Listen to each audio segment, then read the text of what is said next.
Alors bonjour Monsieur l'abbé Philippe Laguérie, merci Bonjour. d'accorder cette interview pour le site penserlibrement.fr. Donc on a posé un petit message sur les réseaux sociaux et sur notre site internet, et à notre grande surprise on a eu beaucoup de questions qui sont arrivées, on a dû trier. Donc il y a des questions sur divers thèmes, certains qui ne sont pas du tout croyants et d'autres qui sont vraiment très croyants. On est là pour tout le monde. On est là pour vous poser les questions, pour avoir vos réponses au mieux possible et des explications. On va essayer. Donc d'abord, on voulait savoir en quoi consiste exactement d'être un abbé au quotidien. Alors un abbé, c'est quelqu'un qui a reçu la vocation et qui a répondu, bien sûr, et qui a été ordonné prêtre par un évêque catholique. Voilà. Abbé, ça veut dire père. Voilà. Autrefois, on appelait monsieur l'abbé les prêtres séculiers, ceux qui étaient dans les diocèses, et puis on appelait père les prêtres réguliers, ceux qui étaient dans les monastères, pour faire court. Maintenant, ça s'est un peu mélangé. J'aime bien ce terme de monsieur l'abbé. Voilà, être prêtre au quotidien, bien sûr, c'est vivre de l'évangile, du Christ, de sa divinité, de sa grâce, de ses sacrements. Enfin, c'est être un avec le Christ. Ouais. Et c'est une grâce immense qui nous porte au fil des années, et des dizaines d'années en ce qui me concerne. Et comme dirait Corneille, je le ferais encore si j'avais à le faire. Et comment vous êtes arrivé sur le chemin de Dieu, on va dire? Quel était votre parcours? Alors je suis d'une famille très catholique, c'est vrai, particulièrement catholique, etc. Donc j'ai reçu la foi avec le lait maternel. Cependant, la vocation, c'est tout autre chose. Ça peut arriver ou ça peut n'être pas au rendez-vous. On est prêtre parce qu'effectivement, il y a un terreau très chrétien, très catholique, même fervent, je peux dire, en ce qui concerne ma famille. Mais un beau jour, la grâce vous tombe dessus, et puis ça tombe parce que ça tombe. C'est le secret de Dieu qu'une vocation. Il n'y a pas de paramètres définis. Saint Paul dit dans la première aux Corinthiens que c'est ce qui est nul et faible que Dieu a choisi pour confondre ce qui est grand et fort. Voilà. Et alors donc, on est prêtre parce qu'on a reçu la vocation. Mais évidemment, il y a un terreau, c'est évident.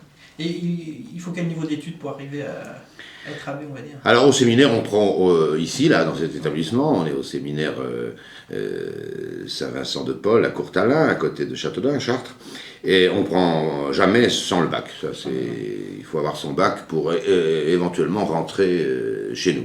Et d'ailleurs, on préfère maintenant avoir des étudiants qui ont déjà passé une ou deux années au moins, voire plus, après le bac, parce qu'ils sont plus mûrs. Un bachelier des années 60, 50, ou après la guerre, enfin, etc., de 45, il avait l'équivalent d'une licence aujourd'hui. Maintenant, on prend avec le bac, bien sûr, toujours, mais on s'aperçoit qu'on a des séminaristes qui, s'ils n'ont que le bac, n'ont aucune culture. Aucune. Alors ils n'ont pas fait de latin, et ils connaissent pas l'écriture sainte, ils connaissent pas l'histoire, ils connaissent pas la littérature, ils connaissent pas ceci. Faut tout apprendre. D'ailleurs, on est obligé des fois de les contraindre à attendre de rentrer au séminaire pour avoir le bagage minimum de culture qu'un prêtre doit avoir avant même les études philosophiques et théologiques. Ouais. On voit dans les vidéos que vous faites, vous savez parler latin, vous parlez de liturgie, de théologie, enfin vous avez beaucoup de connaissances. Oh, écoutez, j'ai beaucoup de connaissances, j'aurais aimé en avoir plus. Et si j'étais si j'étais encore au lycée Lacanal, où j'ai fait mes études, je travaillerais encore plus fort pour en savoir davantage. Mais bon, il est évident qu'après, ça fait 45 ans maintenant que je suis dans les livres de théologie et dans l'écriture sainte qui me passionne plus que jamais. Donc ça finit par faire un petit bagage, oui, ça c'est inéluctable. Vous avez dit juste au début de l'interview que votre famille était catholique. Est-ce que si vous étiez né dans une famille musulmane ou judaïque, est-ce qu'au jour d'aujourd'hui vous auriez cette religion-là quand même? Alors, vous savez, sur les si et si j'étais né en 17 à la Heidelstadt, comme dit Goldman, bon, ouais, est-ce que j'aurais fait meilleur ou pire que les autres? Bon, il y a deux choses. Il est évident que le terreau, comme je l'ai dit, d'une famille très catholique m'a ouvert à l'évangile, j'allais dire, d'entrée de jeu, et j'ai toujours eu la foi, et j'ai toujours pratiqué, j'ai toujours été à la messe sans exception, je me suis toujours confessé régulièrement, etc., etc. Cependant, il faut bien comprendre que une fois qu'on devient un adulte, c'est tout autre chose. Si je suis chrétien, si j'ai persévéré dans cette foi, et avec beaucoup de joie, avec beaucoup de fierté même, c'est parce que j'ai assumé tout ça. Vous comprenez ? Et quand on étudie alors après les différents textes des religions, je suis chrétien non plus parce que je suis tombé dedans quand j'étais petit, je suis chrétien parce que c'est la vérité. Je suis catholique, vous imaginez suivre, enfin vous passez tous les hérétiques de tous les temps en revue, mais c'est monstrueux, leur vie morale, leur enseignement, c'est intolérable, intolérable. Vous pouvez prendre les fondateurs de tous les protestants étaient des débauchés particuliers. Henri VIII pour l'anglicanisme, Luther bien sûr pour le protestantisme, Calvin qui a passé son temps à torturer les gens et à 10 fois pire que l'Inquisition, et Zwingli et j'en passe et les meilleurs. Je ne parle pas de Mahomet qui est une suite de scandales, de vols, de viols, de meurtres, de guerres, d'assassinats et tout ça. Alors, indépendamment même, et puis il y a le message délivré par ces gens-là. Je suis pour la paix, je suis pour la charité, je suis pour l'amour, je suis pour le royaume de cieux, je suis pour la lumière, je suis pour la vie éternelle, je suis pour la grâce. Ça c'est sans retour. J'y suis plus ou moins fidèle, mais il n'y a aucun doute que cette lumière de l'évangile, elle éclaire une vie d'homme, et je ne sais pas, alors là je n'ai pas de réponse, je ne sais pas comment font ceux qui sont nés dans une secte, ce qui n'est pas du tout de leur faute, mais qui, arrivés à l'âge adulte, ne se rendent pas compte qu'on leur fait faire des horreurs et qu'on leur prêche des horreurs. Ça, j'avoue que je ne comprends pas. Et il n'y aurait pas un moyen de réunir toutes les religions pour faire un débat et sortir enfin de la vérité de tout ça ? Ou est-ce que c'est très compliqué ? Très bonne question. Si c'était possible, il faudrait le faire. Mais c'est impossible. Parce que pour réunir les gens dans une même religion, il faut avoir le même Dieu. C'est aussi simple que ça. Or, l'unique Dieu qui a créé le ciel et la terre, c'est celui qui nous fait connaître l'Ancien Testament d'abord et le Nouveau ensuite. Il n'est pas réductible à quelqu'un d'autre. C'est tout. C'est un Dieu grand, plein de majesté, de puissance, mais aussi de justice, mais de bonté, de charité, d'amour, etc. Il suffit pas c'est pas le mot Dieu qui nous intéresse, c'est la réalité de Dieu. C'est pas pareil. C'est pas pareil. Alors évidemment, on dit il y a un seul Dieu dans 3 religions, mais c'est pas le même. C'est pas le même. Ils n'ont de commun que le mot Dieu. Ils n'ont pas la réalité, ils ne recouvrent pas la même réalité. Alors, votre projet est très sympathique, mais il est totalement utopique. Et on n'arrivera jamais à concilier, par exemple, le judaïsme, jusqu'à l'arrivée du Christ. Le Verbe de Dieu fait chair. J'allais dire, la vraie religion, c'est la religion de l'Ancien Testament. Il n'y a pas de doute, là. C'était évidemment d'elle qu'on est le plus proche, puisqu'on a eu 2000 ans d'histoire commune. Voilà. Mais à partir du moment où le Sanhédrin, qui était l'organe officiel créé par Moïse de 72 sages, pour justement, avec comme mission de reconnaître le Messie et de l'attester devant Israël, de le reconnaître et de lui ouvrir les voies, quand ils l'ont crucifié, vous comprenez que là s'arrête la religion juive. Elle s'arrête brusquement, elle s'arrête même, j'allais dire, en un instant, quand le voile du temple se déchire depuis le haut jusqu'en bas, et que ce temple de Jérusalem, qui était la fierté des Juifs, et à bon droit, est déserté, est dévasté. C'est ce qu'on appelle dans l'Écriture sainte, au livre de Daniel, l'abomination de la désolation. Voilà. Donc, ce Dieu de l'Ancien Testament, sans doute, c'était le vrai Dieu, c'est le vrai Dieu, mais maintenant que nous savons que Dieu est un Père, que nous savons qu'il faut pardonner à nos ennemis, qu'il y a une vie éternelle, ce que ne savaient pas les anciens, et le visage de Dieu a totalement changé dans le Christ. C'est ça la grande nouveauté de l'Évangile, c'est que nous avons mis un visage sur Dieu qui est incompatible avec qui que ce soit. Qui me voit, dit Jésus à l'apôtre Philippe, qui me voit, voit le Père. Hein, l'image de Dieu, la réalité de Dieu, Dieu c'est le Père de notre Seigneur Jésus-Christ. Et lui seul. Donc le judaïsme ne tient plus la vérité, comme dit saint Paul, ils ont un voile sur les yeux. Quant aux simagrées et aux contorsions qui arrivent 6-7 siècles de l'islam, c'est une contrefaçon, une singerie de religion. Puisque vous pouvez confirmer que Jésus-Christ est Dieu. Ah ben c'est l'article 1 de la foi. Ben, l'article 1 de la foi, c'est que Dieu existe. Bon. Et c'est ce que dit saint Paul dans l'Épître aux Hébreux 11.6, si j'ai bonne mémoire. Celui qui s'approche de Dieu doit croire qu'il existe et qu'il est rémunérateur de ceux qu'il cherche. Bon, on va commencer à faire de la théologie. Mais l'article second, c'est qu'il nous a envoyé son Fils. Son propre Fils, c'est l'article second de la foi. Et chrétien, celui qui croit cela. Avec les conséquences incalculables et infinies que cette vérité simple véhicule. Mais c'est ça être chrétien, tout simplement. Alors comment Jésus-Christ est Dieu? Comment savons-nous que Jésus-Christ est Dieu? Le catéchisme donne 2 arguments, j'en rajouterai un 3e. Le premier, c'est la réalisation des prophéties. Tout était prédit sur le Christ jusqu'au détail infime près. Je vous donne un exemple. Comment David, inspiré 1000 ans avant Jésus-Christ, dit, en parlant du Christ, ils ont percé mes mains et mes pieds. Enfin, vous comprenez, il n'y avait pas la crucifixion à cette époque-là. Ça ne veut rien dire. Hein. Voilà. Alors là, on pourrait parler 2 heures pour citer les prophéties de l'Ancien Testament. Il y a aussi les prophéties que Jésus-Christ a faites lui-même et qui se sont réalisées.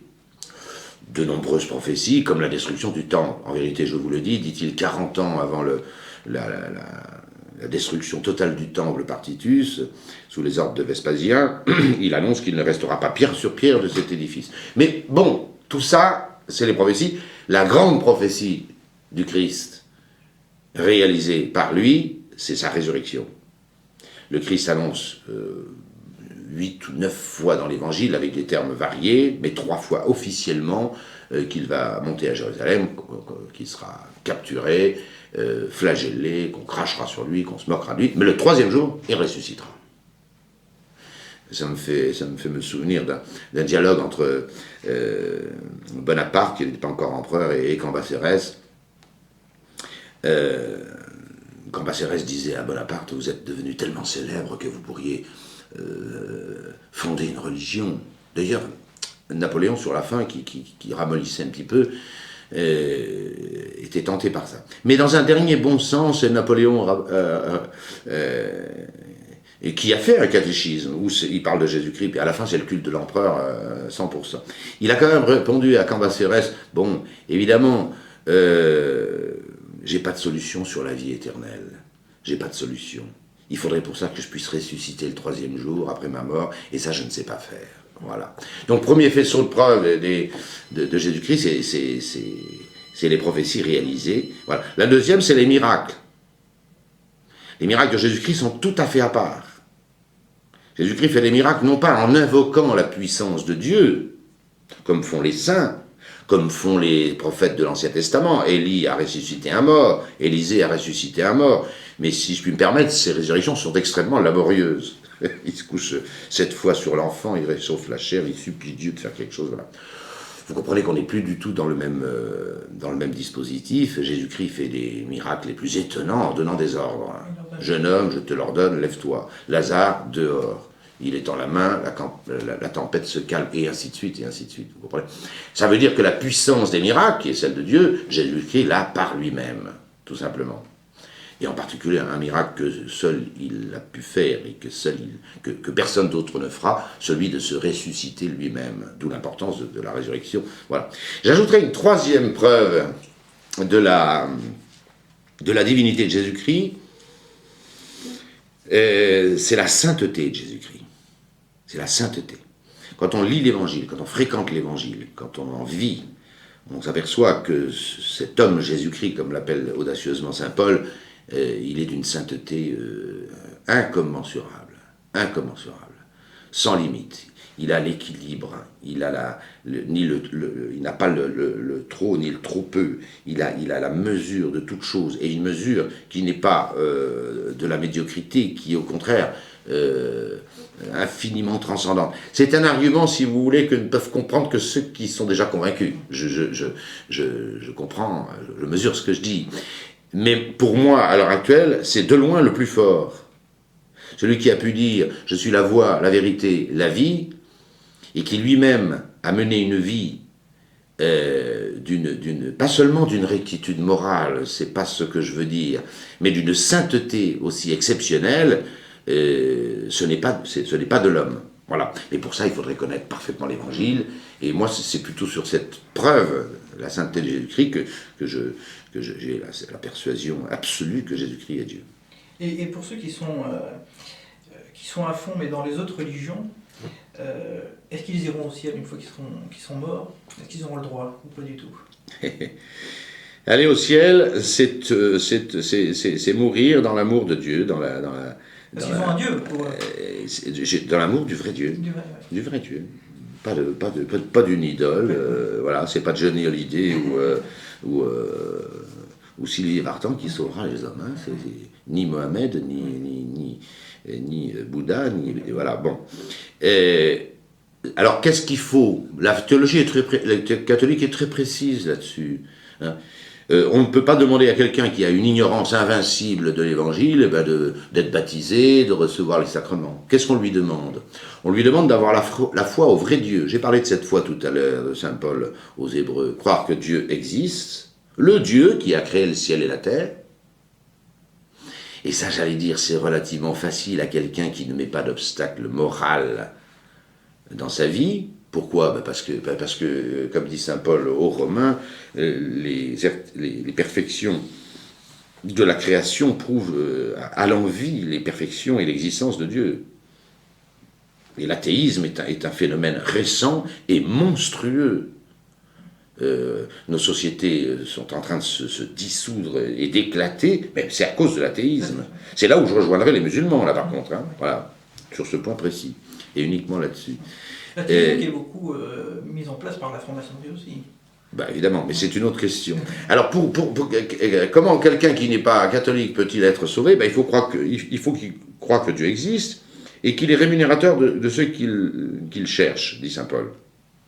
C'est-à-dire qu'il attend quelque chose de Dieu. Il ne faut pas seulement savoir que Dieu existe. Il faut se jeter dans les bras de Dieu. Ça, c'est la foi. Un bon philosophe comme Aristote, comme Platon, savait que Dieu existait. Et ils l'ont confessé, et parfois dans des termes assez beaux. On se demande même si Aristote n'a pas deviné que Dieu avait un fils. Quand il dit que Dieu est la pensée de la pensée, on n'est pas loin du verbe. Bon, cette parenthèse fermée, il faut que on se jette dans les bras de Dieu. Et on ne peut pas admettre sur Dieu les monstruosités qu'admettent les fausses religions. Et c'est là où il faut comprendre que les fausses religions, qui viennent du diable, elles ne sont pas une aide, comme on le raconte depuis Vatican II, elles ne sont pas une aide pour venir à la vérité, elles sont un obstacle. Exactement l'inverse. Parce que quand on raconte que Dieu peut donner l'ordre de tuer, de piller, de voler, de violer, je vous le disais tout à l'heure, on ne parle pas de Dieu là. Parce que Dieu est la vérité, et il est la bonté, il a la justice, il est la miséricorde, il ne peut pas demander des choses comme ça. Alors qu'est-ce qu'il faut? Je résume que Dieu, qu'on croit que Dieu existe, qu'on croit que Dieu existe, pas qu'on sache que Dieu existe, qu'on croit que Dieu existe, qu'il a prévu pour nous un plan de salut qui nous aide, que c'est pas seulement le Dieu de Voltaire, hein, je ne puis songer que cette horloge existe et les points d'horloger, c'est pas ce Dieu-là. C'est pas le Dieu des philosophes qui sauve. C'est le Dieu dans les bras duquel on se jette par la foi, l'espérance. Et même, il faut l'aimer. Parce qu'une fois qu'on a compris qui est Dieu, on est tenu de l'aimer. C'est le premier commandement de la loi naturelle. Tu aimeras le Seigneur ton Dieu de tout ton cœur, de tout ton esprit, de toutes tes forces et de tout ton cœur. Bon, alors, pourquoi il faut l'aimer? Parce que si on a compris comment il est, tellement beau, tellement grand, tellement sublime, tellement bon, etc., on doit l'aimer. Concrètement, pour quelqu'un qui n'a pas accès à l'évangile, encore une fois, il n'aura pas le secours des sacrements et tout ça, qu'est-ce qu'il lui est demandé? Qu'il pratique de la loi, de la loi morale, ce qu'il ne peut pas en ignorer. Et ça s'appelle le droit naturel. Ça s'appelle le droit naturel. Est-ce qu'il est permis de tuer un innocent pour se satisfaire? C'est évidemment non. C'est un crime abominable. Bon. Alors quelqu'un qui fait ça ne peut pas dire qu'il aime Dieu. C'est faux. Par contre, maintenant, si vous satisfaisez à ces 3 conditions, vous pouvez aller au ciel.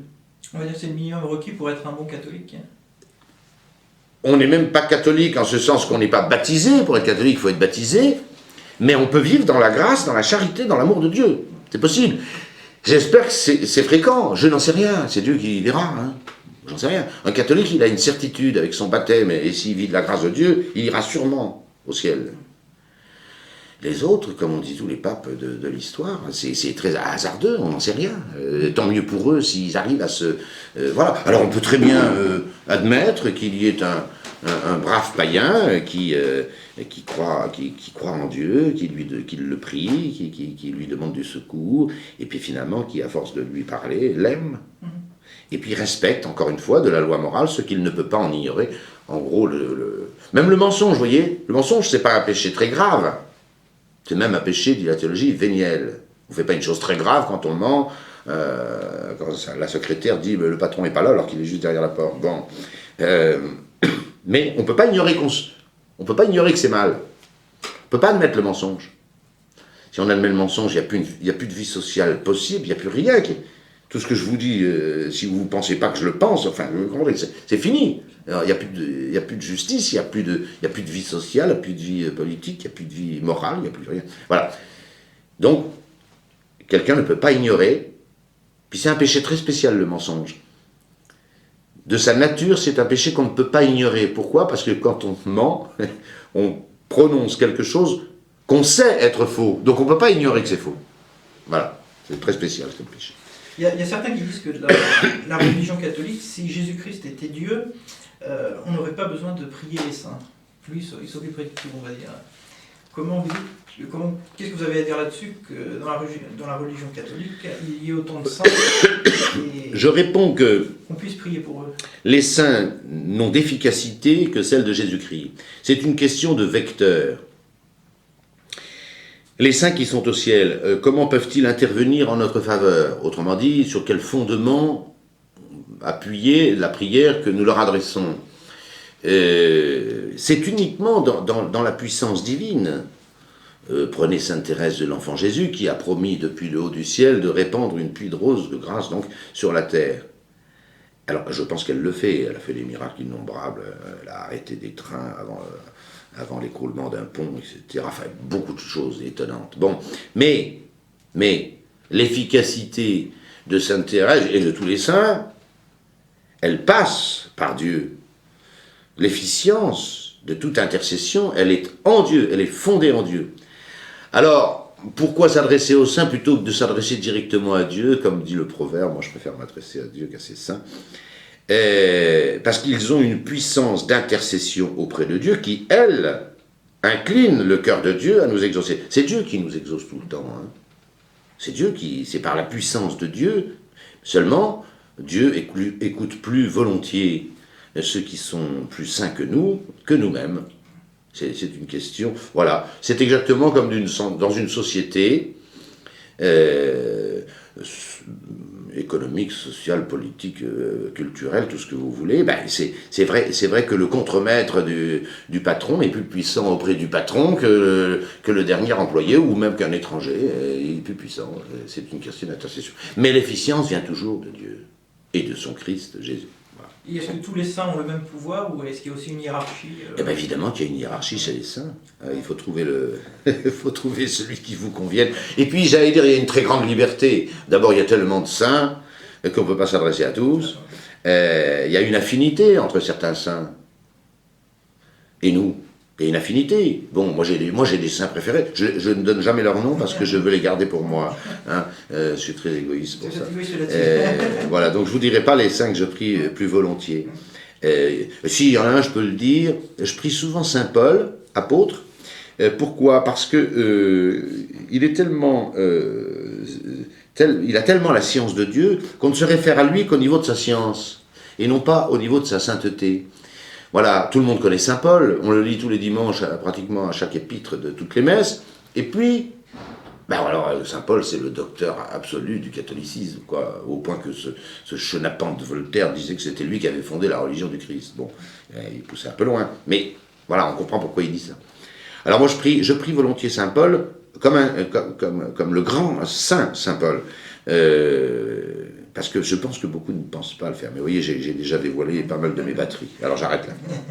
Est-ce que prier sans jeûner a les mêmes bénéfices? Parce que Sœur Emmanuelle Maillard à Medjugorje dit toujours que si on prie mais sans faire une pratique de jeûne, l'effet n'est pas le même. J'ai jamais lu ça dans la Sainte Écriture. Ouais. La prière a une valeur intrinsèque à elle, et le jeûne en a une aussi à elle. Alors si on les conjugue, c'est très bien, hein, c'est ce qu'on essaye de faire par exemple pendant le carême, mais rien ne dit dans la Sainte Écriture qu'un jeûne sans prière, ou qu'une prière sans jeûne n'ait pas d'efficacité, si ce n'est qu'ils soient conjugués l'un à l'autre. J'ai jamais vu cette thèse, mais je ne me réfère pas à Medjugorje. Vous savez quand même que Medjugorje a été condamné par un décret de la Congrégation pour la doctrine de la foi, hein, il n'y a pas longtemps. Il n'a pas encore été confirmé par le pape, mais ça a été condamné par... le caractère surnaturel des apparitions a été contesté par Rome, hein, et je me tiens à cette thèse. Parce que je pense que la Sainte Vierge à Medjugorje dit un tas de bêtises, hein, d'accord, un tas de bêtises, en particulier celle-là, mais enfin c'est pas la plus grave. Et si on va un peu dans le domaine des apparitions, qu'est-ce que vous pensez des médiums, des voyants, etc. Bon, ils disent qu'ils vont parler avec le père, la mère, le grand-père, etc. Eh bien, ils entendent vraiment des gens, il faut se méfier, parce qu'il n'y a pas que des charlatans. Il y a beaucoup de charlatans. Alors les charlatans, c'est ceux qui savent rien faire, qui n'invoquent personne et qui vous tirent votre fric. Bon. Alors vous allez voir Madame Truc, qui fait semblant de regarder dans sa boule de cristal et qui va vous annoncer l'avenir. Bon, alors elle ne sait rien du tout, pas plus que vous, et puis seulement vous raclez 200 €. Voilà, alors ça s'appelle des escrocs. Bon. C'est pas les plus dangereux. Ils en veulent à votre portefeuille, comme des bons voleurs. Mais attention, entre eux, et là il faut bien comprendre les choses, elles sont simples mais il faut les comprendre. Il y a des gens qui ont recours au diable. Les gens qui ont recours au diable. Le diable est plus malin que nous, les mauvais anges sont plus malins que nous. Hein. Un ange n'a pas de science discursive. Entre la cause et son effet, il voit tout d'un seul coup. D'un seul coup. Tandis que nous, on passe notre temps à remonter des causes aux effets, enfin des effets aux causes plutôt, et à descendre des causes aux effets. Donc on a une intelligence qui est obligée de passer de l'un à l'autre. Un diable, un mauvais ange, voit tout d'un seul coup. Donc il y a des choses qu'il peut deviner que nous ne savons pas. Seulement a-t-on le droit d'avoir recours au diable et à ses anges mauvais et déchus? Alors on risque un péché, mais énorme. Parce qu'après, on l'a aux trousses, hein. Il y a des gens qui sont possédés, il y a des gens qui ne peuvent plus s'en défaire, voilà. Alors les jeunes gens qui s'amusent à faire tourner des tables, hein, comme si une table pouvait tourner naturellement, non, mais d'où vient l'énergie? C'est qu'il y a un diable là-dessous, et ceux qui s'amusent à faire de la divination avec des lettres comme ça, et des vers posés, et ils invoquent l'esprit... Mais attendez, mais après ils ont le diable aux trousses, pour pas dire autre chose, et il ne faut pas s'étonner. Le diable, il n'a aucun pouvoir sur nous, tant qu'on ne lui donne pas de gage. Et puis il y a aussi des choses qu'il ne peut pas faire. Le diable est incapable, il n'a pas cette science, d'annoncer l'avenir qui dépend de la liberté de quelqu'un. Liberté de Dieu, liberté des hommes, liberté des anges. Il n'y a que Dieu qui sait ce que je vais faire de ma liberté dans 5-10 ans. Ça, Dieu le sait. Parce que ce sera de l'être, et c'est déjà de l'être dans sa pensée, et Dieu sait tout. Mais un diable ne sait pas ce que je vais faire dans 10 minutes. Il n'en sait rien. Le démon ne sait pas si quelqu'un est en état de grâce ou pas. Il lui voit faire des péchés graves, ou bien des actes de justice et de vertu, mais 5 minutes après, où en est cet homme, il n'en sait rien. Le plus grand pécheur a pu faire un acte de charité parfaite et être dans la grâce, et puis le grand saint qui prie tout le temps peut avoir fait une faute terrible, de faiblesse comme ça, et puis il a perdu la grâce de Dieu. Tout ça, le démon n'en sait rien. Alors moi, j'invite quand même, en particulier les jeunes qui s'amusent avec ça. Encore une fois, il ne faut pas craindre le démon. Comme disait Sainte Thérèse, j'aime beaucoup cette phrase, je cite souvent, je crains plus ceux qui ont peur du démon que le démon lui-même. Au moins, elle est claire, celle-là. C'est du bon sens. Voilà. On risque rien du démon quand on est baptisé, et compris Dieu, c'est plutôt lui qui a peur. Alors, évidemment, il faisait du tintamarre dans la vie de Saint-Antoine du Désert, dans la vie du curé d'Ars. Mais qui était le plus fort? C'était évidemment Saint-Antoine et le curé d'Ars. Par contre, quand on s'amuse à avoir recours à lui, alors là, c'est très grave, parce qu'il ne vous lâche plus après. Je vais vous donner un exemple. Et je le tiens, cet exemple, je ne le tiens pas d'un racontard, je le tiens des déclarations de l'intéressé. John Lennon. Vous connaissez John Lennon, le numéro 1 des Beatles. À 20 ans, il fait un pacte avec le diable. Il l'a dit, de le rendre célèbre et riche. Et le diable lui a répondu, « Ok, tu seras très célèbre et très riche. » Il a été exaucé. Mais attends, le diable a ajouté, pendant 20 ans. Et 20 ans, à quelques jours près, 20 ans, jour pour jour, il s'est fait descendre dans les rues de New York, alors qu'il était en parfaite santé et encore très jeune. Vous voyez, c'est sérieux, ça existe. Voilà. Vous racontez cette histoire, il y a aussi l'auteur de Hotel California aussi.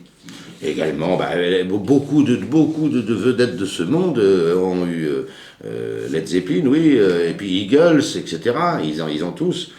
Oui, je raconte, oui, puis ça, c'est dans la chanson. Je ne sais pas si vous avez traduit les paroles de la chanson Welcome to the Hotel California. En gros, c'est un bel hôtel, Swish Love Place, etc. On rentre pour la nuit, on s'amuse, on boit, il y a des belles filles, etc., etc. Puis vers 4h du matin, comme dans les boîtes de nuit, on a envie de partir.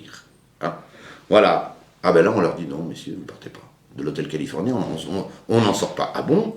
Ah non, on rentre, mais on ne sort pas. Et pourquoi ne peut-on pas sortir de l'hôtel California? Eh bien, parce que we cannot kill the beast. On n'arrive pas à tuer la bête. Allez. Si c'est pas l'enfer, ça... Alors, pour en revenir aux églises, par exemple, on a reçu beaucoup de messages nous disant que certains voulaient se convertir ou avoir plus d'informations sur les églises et sur les religions, et que les églises catholiques souvent étaient très grandes, très mal chauffées, qu'il n'y avait personne pour les accueillir et qu'ils étaient un peu perdus, qu'ils allaient une fois ou deux, et qu'ils n'y retournaient plus. Est-ce qu'il y a vraiment un travail à faire là-dessus pour attirer les jeunes Alors, chauffer les églises, bon, si quelqu'un vient dans une église parce qu'elle est chauffée, je ne pense pas que ce soit la démarche idéale, enfin voilà. Bon. Par contre, si vous voulez, la désaffection des églises et des paroisses, alors ça c'est un vrai problème. Bon, c'est une question de clergé, de nombre de clergés. Donnons quelques chiffres. Le clergé de mon enfance, après la guerre, en France, clergé séculier, seul, ils étaient 42 000. Vous entendez? Autrement dit, comme il y a 38 000 villages en France, il n'y avait plus d'un curé par village. Et puis, ils étaient tous jeunes, ou presque. Enfin, il y avait de tout, mais il y avait des jeunes.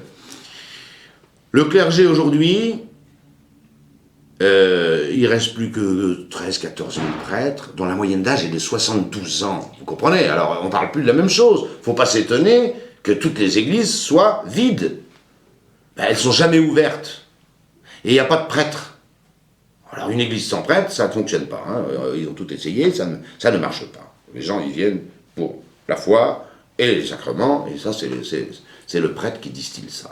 Les lèvres du prêtre distillent la sagesse de Dieu, dit l'Ancien Testament. Voilà. Et puis c'est lui qui donne les sacrements, c'est lui qui baptise, c'est lui qui marie, c'est lui, etc. Alors ça, c'est évidemment un grave problème.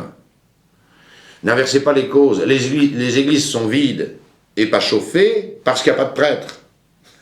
C'est pas parce qu'il manque les fidèles, parce que si on les chauffait, on pouvait chauffer les églises, les fidèles n'arriveront pas pour autant. Ils viennent pas, ils peuvent se chauffer chez eux, voilà. Et ils peuvent manger aussi chez eux, comme dit saint Paul, n'avez-vous pas des maisons pour manger et boire, c'est pas la peine de venir à l'église pour ça. Bon. Donc c'est la perte de la foi, qu'est-ce que vous voulez. Le catéchisme en France n'a pas été enseigné, peu ou prou, depuis les années 65, jusqu'aux efforts faits par Rome pour réintroduire un catéchisme qui soit un peu catholique. Quelqu'un qui a fait son catéchisme dans les parcours ou les pierres vivantes, il ne sait rien. C'est un analphabète, au point de vue de la foi. Donc, même s'il est de bonne volonté, il ne saura rien. Et les cours de catéchisme des années 70, c'était de dessiner ou c'était de parler du Che Guevara. Bon, avec ça, vous avancez guère. Hein. Donc, les gens ont perdu la foi. La génération de mes parents, j'ai 60 ans, la génération de mes parents a fait baptiser leurs enfants, la mienne n'a pas fait baptiser ses enfants.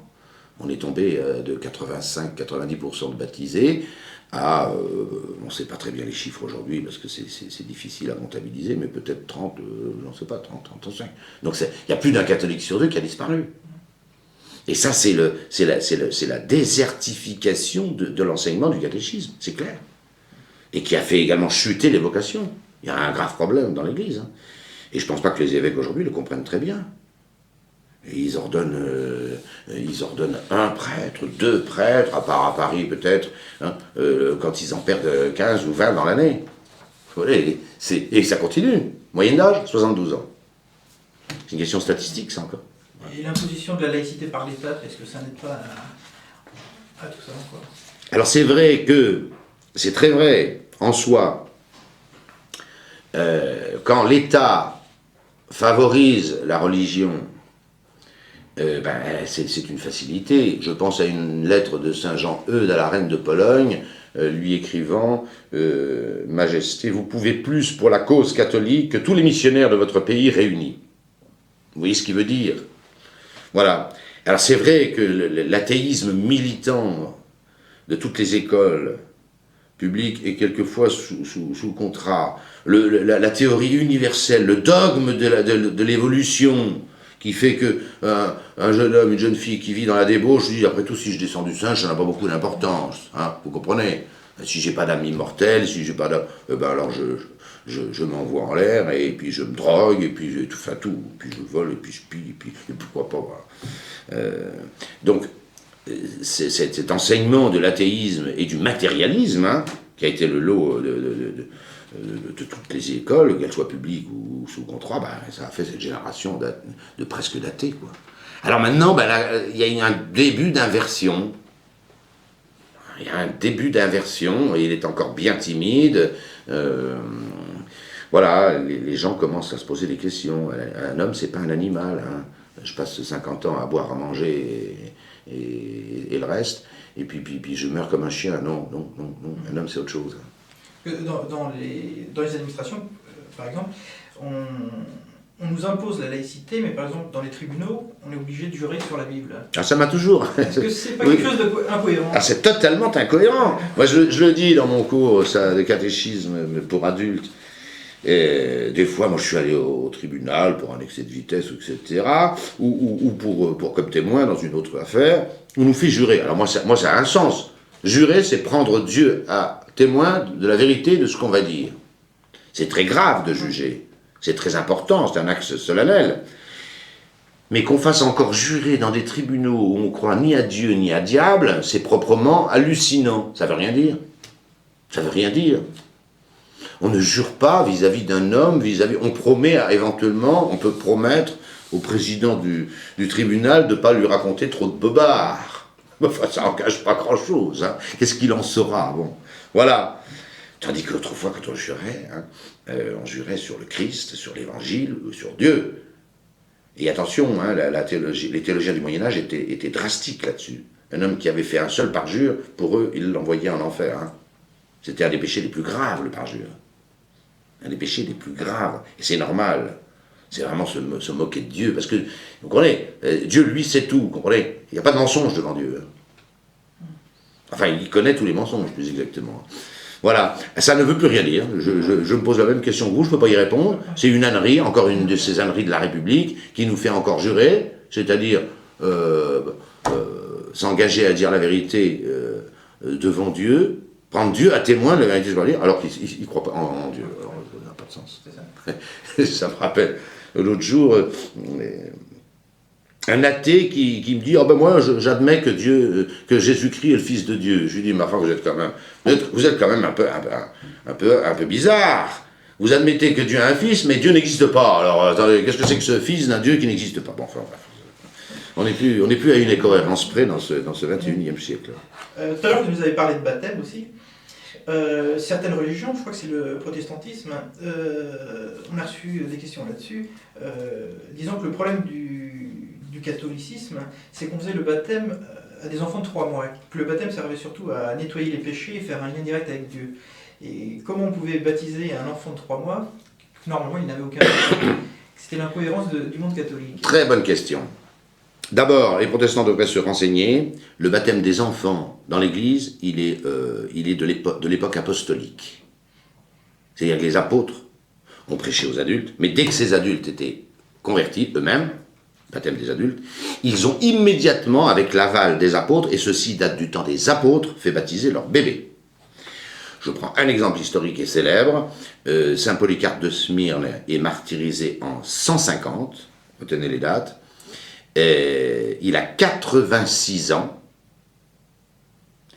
et il dit au juge qui va le brûler vif dans les arènes de Smyrne, sa ville épiscopale, il lui dit « Je sers le Christ depuis que je suis infant », c'est-à-dire à quelqu'un qui ne parle pas, depuis que je suis bébé en français. Bon, je n'ai pas fait la soustraction exacte, mais enlever 86 de 150, il ne reste pas grand-chose. Et ce qui est sûr, c'est que les apôtres sont encore vivants, Saint Pierre et Saint Paul. Donc on n'arrive pas à nous raconter qu'on a inventé un baptême des enfants, quand manifestement, et des preuves comme ça, on en a des dizaines, le baptême des enfants est apostolique. Je m'étonne que les protestants disent que vous leur prêtez. Pourquoi? Parce que je crois, en tous les cas les luthériens, croient au péché originel. Et que quelqu'un qui n'est pas régénéré dans la grâce, naît, comme dit saint Paul, n'ayons pas peur des mots, fils de colère, il n'a pas la grâce de Dieu. Parce qu'un homme a été fait pour la grâce de Dieu. Et le fait qu'il naisse sans la grâce de Dieu, c'est une difformité. Et c'est même, c'est la théologie catholique, un péché. Donc, quand on baptise les enfants, déjà, on remet un péché qui s'appelle, s'ils l'ont oublié, je le rappelle, le péché originel. Et c'est pas des mots. Parce qu'on s'aperçoit qu'un petit homme, le mal, on ne le lui apprend pas. Il l'a dans la peau. On n'apprend pas à un enfant à mentir. Il se débrouille tout seul. On ne l'apprend pas à voler. Il se débrouille tout seul. On ne lui apprend pas à être grossier. Il se débrouille tout seul. On a le mal en nous. Hein, voilà. Et c'est un péché. C'est le mystère du péché originel. Et puis j'ajouterai une troisième raison, c'est que, comme le baptême donne la foi, l'espérance, la charité, la grâce à ces petits, eh bien ils passent toutes leurs jeunes années dans cette foi, dans cette grâce, dans cette charité. Et c'est la grande différence entre un baptême d'enfant et un baptême d'adulte, hein, c'est qu'il y a une connaturalité des choses du royaume des cieux avec quelqu'un qui a été baptisé petit. On ne peut pas reprocher à quelqu'un qui se convertit à l'âge adulte, hein, de n'avoir pas été baptisé petit, d'autant plus que c'est généralement la responsabilité des parents et non point la sienne, mais il faut quand même avouer que ça donne une espèce que j'appelle une patine dans la foi, que n'ont pas généralement les gens baptisés adultes, même s'ils sont bien souvent beaucoup plus zélés que nous.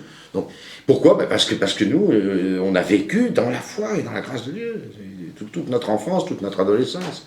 Ça change quand même beaucoup de choses. Alors c'est curieux, vous avez les orthodoxes qui confirment immédiatement après le baptême, même pour les enfants, car les orthodoxes baptisent aussi les bébés, ce qui est un petit peu exagéré à mon avis de les confirmer tout de suite, parce que la confirmation est quand même le sacrement de l'âge adulte, de la force, de la perfection dans la vie chrétienne, et un bébé ne réalise pas la perfection humaine, ni dans la nature, ni dans la grâce. Bon.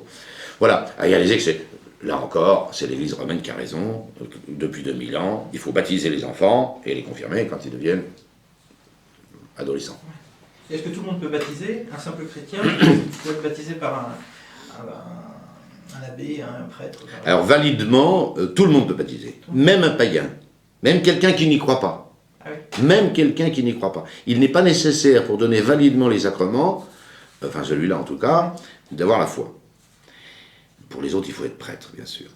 Et pourquoi Dieu a fait cette facilité? Parce que le sacrement de baptême est tellement nécessaire au salut qu'il ne veut pas que quelqu'un puisse le recevoir, hein, ne pas le recevoir alors qu'il le pourrait. Mais attention, hein, c'est uniquement en cas de danger de mort. Vous, vos amis laïcs, on peut baptiser uniquement en cas de danger de mort. Et si la personne le veut, c'est-à-dire si elle a la foi, si c'est un adulte. C'est un bébé, on ne peut pas lui demander. Un bébé qui va mourir, on le baptise. On doit le baptiser. Il faut le faire. Les infirmières le faisaient toujours. Bon. Maintenant, si c'est un adulte, il faut lui demander si, un, il est d'accord, et deuxièmement, s'il croit que Jésus-Christ est le Fils de Dieu. Hein, au minimum, comme l'eunuque de la reine Candace avec le diacre Philippe. Hein. Est-ce que tu crois de tout ton cœur que Jésus-Christ est le Fils de Dieu? Oui, alors il descend dans le Jourdain et il le baptise. Voilà, donc le baptême, si vous voulez, est valide, donné par un laïc, mais c'est extrêmement rare, parce que le seul cas permis, c'est le cas de danger de mort. Et même avec ces précautions, pour un adulte, qu'il ait la foi et qu'il le veuille. Ça ne va pas vous arriver très souvent. Alors, Jésus-Christ est né en Israël, donc est-ce qu'on peut dire qu'il est juif, hein?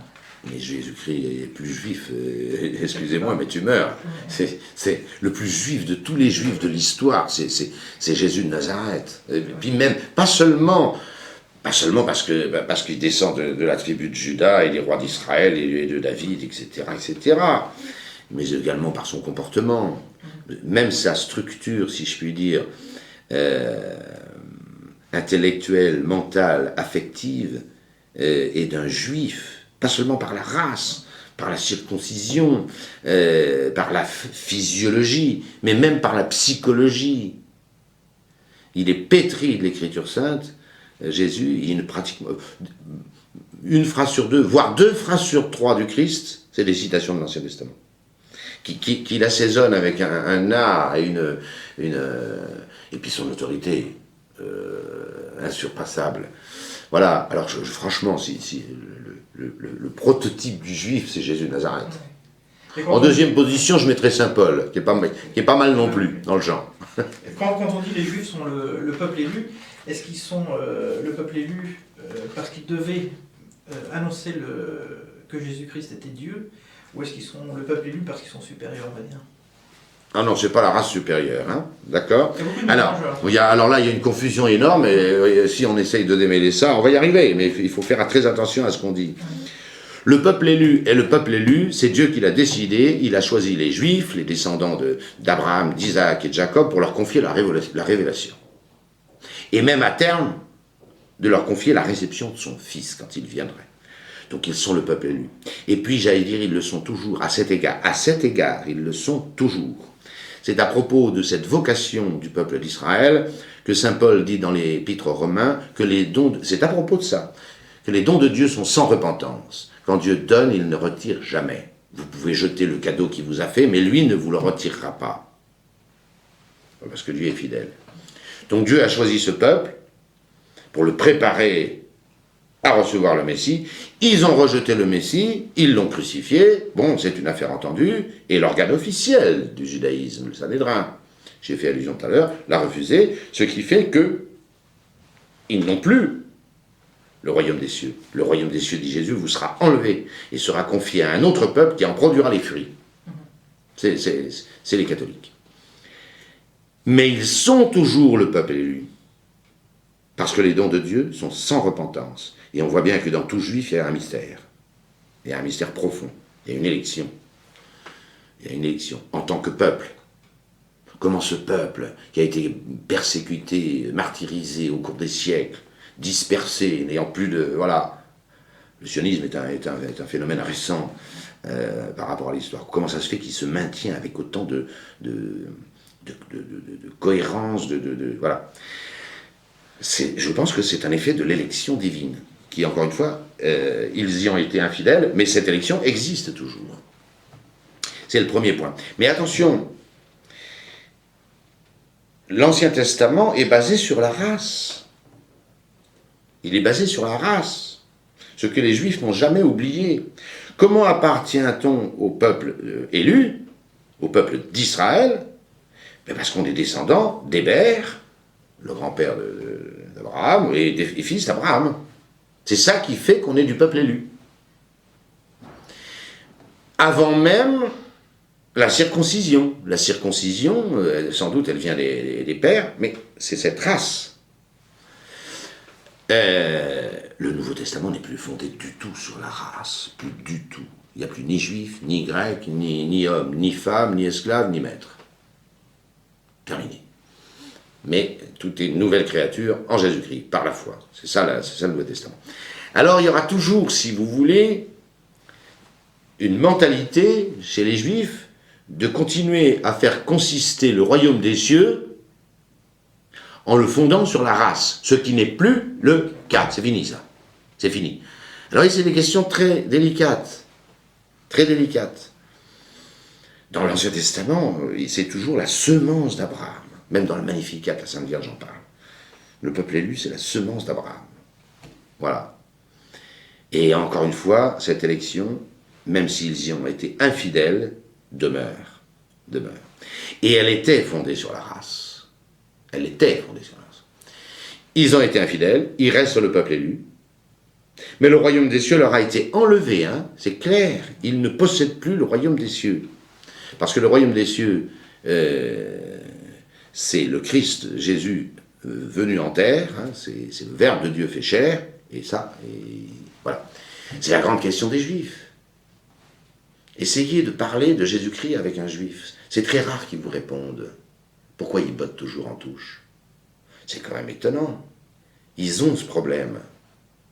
Et pour l'instant, ils ne veulent pas le résoudre. Si, il y a bien quelques Juifs qui se sont convertis. Mais dans leur immense majorité, c'est la seule chose qui manque aux Juifs. C'est qu'ils s'intéressent loyalement à la question de Jésus-Christ. Or ça, ils ne veulent pas le faire. Moi, j'aime bien discuter avec les Juifs. Ça m'est arrivé de nombreuses fois, même dans le train, dans le bus, n'importe où. J'ai eu des amis Juifs, j'en ai encore. On ne peut pas parler du Christ avec eux. C'est quand même fort, non? Pourquoi? Pourquoi? Parce qu'ils doivent savoir inconsciemment que toute l'histoire d'Israël, le pivot de l'histoire d'Israël, hein, Stat Crux, dum volvitur orbi, la croix se tient, et tout le tour autour, et ça ils veulent pas seulement regarder le problème. Voilà.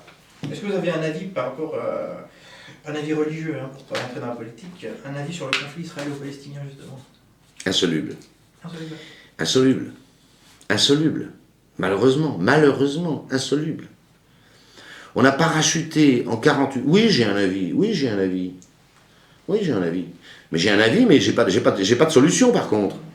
J'ai un avis, on a parachuté en 48, bon ça s'était préparé un petit peu avant, une colonie juive, voilà, sur des terres occupées par des Palestiniens depuis des siècles et des siècles.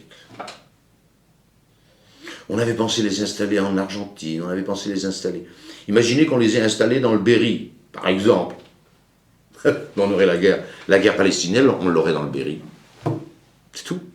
Les paysans berrichons, on dirait, mais attends, c'est nos terres depuis des siècles, on a le droit d'être chez nous. Ah ben non, maintenant c'est la terre du... C'est insoluble. J'allais dire, c'est de la faute... Alors on les aurait mis dans... On leur aurait confié un pays désertique, etc. Il n'y aurait pas eu trop de conflits. Mais les mettre, voilà, c'était insoluble. Et ça fait 50 ans qu'il y a la guerre. Puis ça continue, puis ça va continuer. Qu'est-ce que vous voulez que je vous dise? C'est un grand malheur, et personne n'arrive à trouver de solution. Soit vous soutenez Israël contre les pays arabes avoisinants, et en particulier les Palestiniens, qui sont chez eux.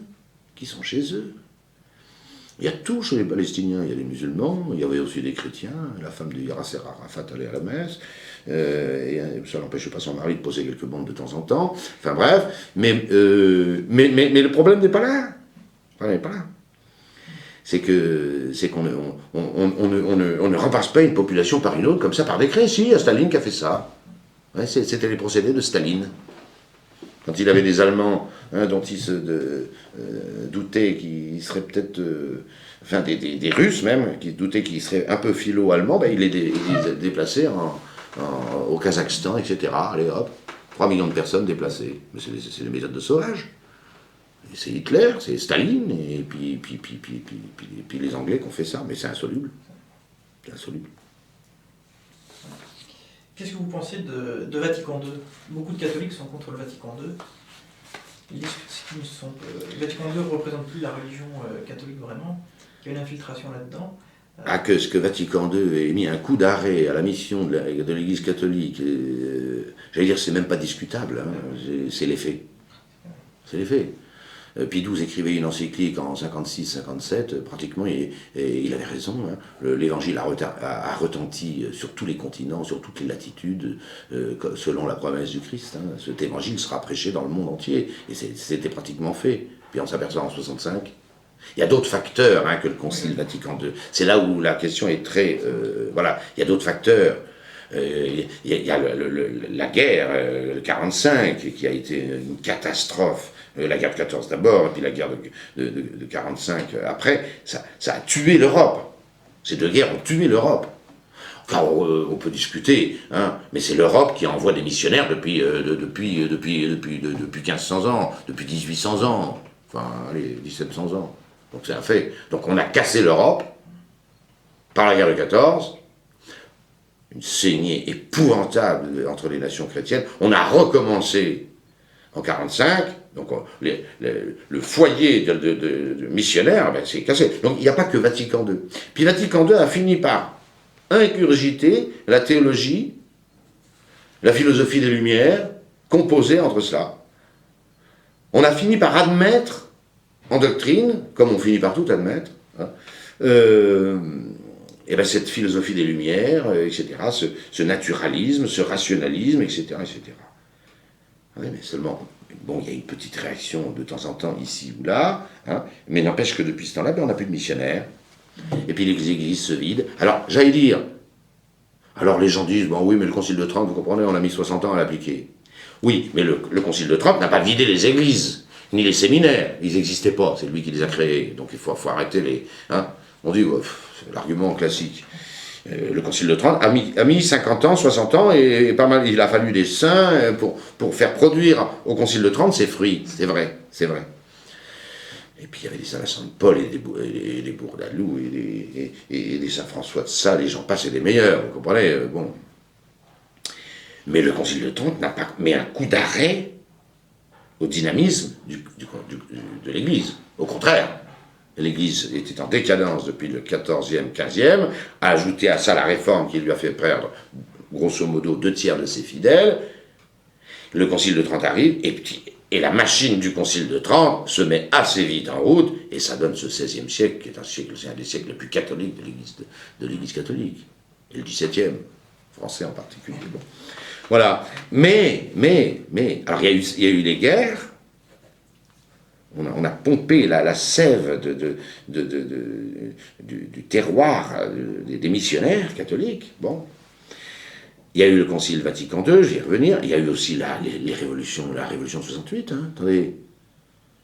Elle est principalement en France, mais elle est un petit peu partout. Moi, je l'ai très bien vu. J'étais au lycée La Canale en seconde. J'ai vu l'avant et l'après, mais je comprends maintenant, après, avec le recul, ce qui s'est passé. Mais avant 68, nos sociétés connaissent encore l'autorité, l'ordre. Après, l'ordre, c'est plus qu'une question de matraque et de flics. C'est tout. Et si toutefois les flics y arrivent. Avant, c'est pas vrai. Avant 68, il y a de l'ordre.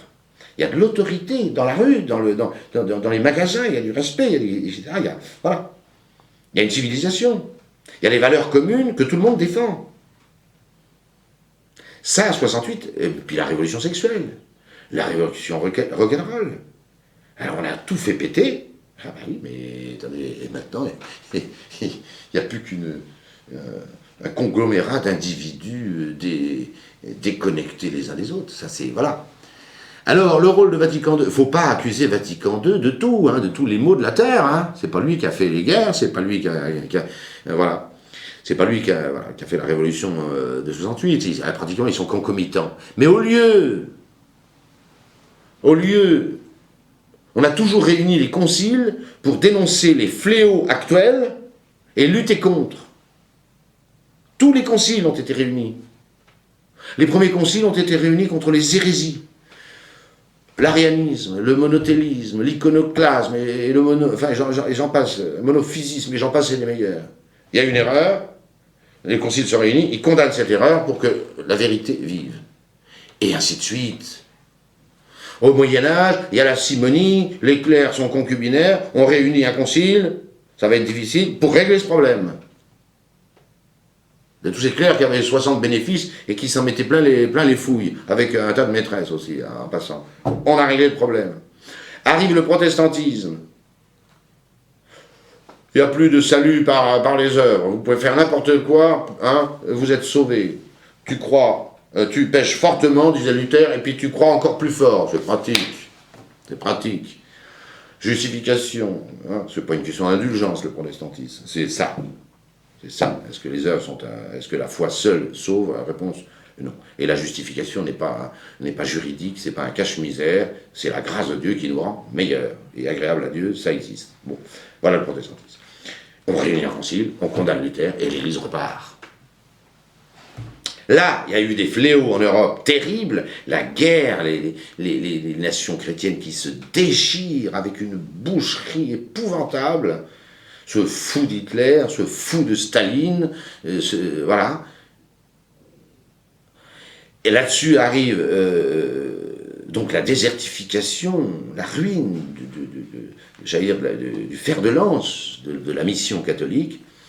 Arrive là-dessus des erreurs considérables. Les totalitarismes sont des monstruosités. Enfin, quand on regarde le XXe siècle, on est ahuri de voir ce qui s'est passé. Il commence par une boucherie et il continue par une boucherie. Boucherie. Hein. Et soit dit entre parenthèses, je n'hésite pas à le dire, on a eu que 400 000 morts, ce qui était déjà énorme, au lieu de 8 millions en Allemagne, 7 millions en Italie, 6 millions en Pologne, 18 millions en Russie, 8 millions au Japon, enfin, on s'en est pas mal tiré, hein, grâce au ciel. Grâce au ciel, oui. Ouais, bon. On a une question. Et donc, alors l'Église, je finis, l'Église, avec la révolution sexuelle, avec quand on pense qu'au Vatican II, on n'a pas osé condamner le communisme, attendez, le rideau de fer, il est tombé quand même bien après. Il est tombé en 89, voilà. Mais on n'a pas osé condamner le communisme, malgré 500 pères qu'il avait demandé. Vous comprenez? Alors, vous voyez, vous avez un concile qui s'est réuni, non seulement pour ne pas remettre de l'ordre, ne pas condamner les erreurs, mais qui finalement a fait beaucoup de laïus pour intégrer les erreurs dans une société de connivence, une société, j'allais dire une société ouverte qui peut intégrer toutes ces valeurs de la Révolution, de la République, du marxisme, de l'athéisme, tout ça. Bon voilà, ben on voit les fruits. Hein. Alors je ne dis pas qu'il est la cause de tous nos maux, mais je dis qu'au lieu de les arrêter, il les a laissés faire. Et il les a même cautionnés de l'autorité de l'Église. C'est ce qu'on voit aujourd'hui avec la communion des divorcés remariés. Bon, ben finalement, l'Église, avec 25 ans de retard, admet tout ce que fait le monde. On va où, là? On va où? D'autant plus qu'avec 25 ans de retard, quand vous lisez le document du Concile, vous voyez, quand on fait de la pastorale, il faut faire attention. Hein. On est très vite démodé. Le document du Concile sur les moyens de communication, ben, c'est pas de sa faute, mais il parle pas du net, vous comprenez? Bon, c'est à peine si la télé est en couleur à l'époque. Hein. Bon, alors, vous comprenez que ça fait rigoler. Se référer à Vatican II pour avoir un message sur les moyens de communication, alors qu'il y a eu une révolution, mais j'allais dire cosmique, planétaire dans ce domaine avec le net. Bon, c'est fini, quoi. C'est comme si, je sais pas moi, on conservait les aliments avec les méthodes de l'Empire romain, quoi, sans frigo, sans boîte de conserve, enfin, vous comprenez, voilà. Et par rapport à Vatican II aussi, quel est votre avis quand saint Thomas d'Aquin dit quelque chose sur l'islam ou le judaïsme et que saint Jean-Paul II, qui est devenu saint d'ailleurs par le Vatican II, dit ou fait l'inverse, comme par exemple embrasser le Coran? Est-ce que ça a été un acte maladroit de sa part ou c'est juste qu'il a d'autres idées? Écoutez, moi je ne sais pas ce qui se passe dans la tête des pontifes lorsqu'ils font ce genre de gestes, mais je sais ce qu'ils scandalisent le peuple chrétien profondément, et beaucoup plus qu'ils ne peuvent l'imaginer, et beaucoup plus que les chrétiens eux-mêmes n'osent se l'avouer. Moi j'ai lu le Coran 3 fois, crayon en main, Et toutes les sourates qu'on cite sur le djihad et tout ça, elles y sont. Et encore pire dans les hadiths. Bon. Autrement dit, l'islamisme qu'on voit se répandre a son fondement dans l'islam. C'est tout, il ne faut pas tourner autour du pot. Hein. Les papes du Moyen-Âge, pendant 1000 ans, ont hurlé contre ce danger de l'islam. Et au lieu d'écouter les papes, pendant 1000 ans, les princes chrétiens se sont fait la guerre pour des petits lopins de terre. Mais c'est honteux, on mérite exactement ce qui nous arrive aujourd'hui. Y compris jusqu'aux 2 conflits mondiaux qui ont laissé l'Europe exsangue. Voyez. Qu'est-ce que disaient les papes? Ils disaient qu'il fallait unir la chrétienté. Ils ont même réussi quelquefois à le faire, comme pour la bataille de Lépante, seul pays absent, la France d'ailleurs. Hein. Mais quand vous voyez François Ier qui s'allie aux Turcs contre l'empire le plus chrétien du monde, qui est l'empire romain germanique, bah, qu'est-ce que vous voulez, faut pas s'étonner maintenant. Quand les Turcs ont pris Constantinople, enfin Byzance, en 1453, ils ont hurlé vers l'Occident, venez nous secourir. C'était l'époque où nos rois pillaient l'Italie pour ramener la Joconde et tout ça. C'est bien gentil la Joconde, mais il y avait mieux à faire quand même que d'aller chercher, puis de voler l'Italie, et ainsi de suite. Donc là, on arrive à la croisée des chemins. L'Europe s'est vidée de ses habitants. Tous les conflits, hein, c'est ce que m'a appris Jean de Vigry, et à sa suite Michel de Gégère, de très bons auteurs que je vous recommande. Eh bien, tous les conflits se règlent démographiquement. Tous les conflits se règlent démographiquement. Depuis la loi Veil, on a assassiné en France près de 10 millions d'enfants. De chez nous. De nos femmes. Qui étaient, à cette époque, chrétiennes à 80%, 85%. C'est la boucherie. C'est la boucherie. La loi Veil a fait plus de morts en France, aujourd'hui, vous entendez, que l'Allemagne n'a perdu d'habitants pendant la guerre de 40. Ou que le Japon. Ou que l'Italie, ou que la Pologne. 4 millions de plus que la Pologne, avec le seul avortement en France. Il ne faut pas s'étonner si on est envahi. Les papes ont hurlé pendant tout le Moyen-Âge. L'Angélus, par exemple, cette petite prière de l'Angélus qu'on récite le matin et le soir, 3 Ave le matin, 3 à midi et 3 le soir. Les papes l'ont destiné à repousser le mahométisme, les mahométans. C'est dans les textes. Et à chaque fois qu'ils ont pu, ils ont levé les croisades. Les musulmans sont plus intelligents que nous, ils nous appellent les croisés, ils croient qu'on est encore des croisés. Alors là, évidemment, quand on est devant son poste de télévision, écran géant en couleur extra plat et dans son jacuzzi, les croisés, vous comprenez, ils sont un peu affadis, quoi. Hein. C'est vraiment le sel affadi, croisés. Ouais. Et quel est votre avis sur ce qu'on appelle les cédévacantismes qui...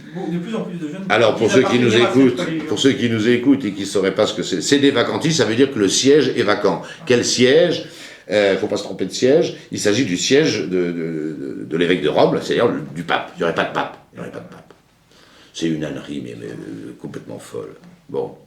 C'est vrai que devant tous les scandales qui ont pu arriver, les gestes comme Assise, comme on embrasse le Coran, le pape qui va encore là-bas et qui, au lieu de ramener 2 ou 3 familles chrétiennes dont il est le père, ramène que des familles musulmanes, et sous le prétexte qu'elles sont en règle pour leurs papiers. Bon, allez, passons. Voilà. Alors on a, devant ces gestes répétés, qui nous désarment, hein, c'est vrai, qui nous désarment, qui nous affolent, eh bien, il y en a qui ont la tentation de dire qu'il n'y a plus de pape, mais enfin, c'est du délire. C'est du délire. S'il n'y a plus de pape, il n'y a plus d'église. C'est clair. D'abord parce qu'il y a les promesses de Jésus-Christ, tu es pierre et sur cette pierre je fonderai mon église, alors si la pierre se débine, le reste débine aussi. Hein. C'est aussi simple que ça. Et puis, alors, si le pape n'est pas pape, les cardinaux ne sont pas cardinaux, et si les cardinaux ne sont pas... Hein, etc. Enfin, et puis, les ordinations sont plus valides, c'est d'ailleurs ce que disaient ces vacantistes, il n'y a plus d'église. comprenez? Alors, on part d'une petite thèse théologique, là, précisément. Hein, voilà. J'ajoute un argument absolument béton contre tous les célibatantistes de tout poil et de toute latitude.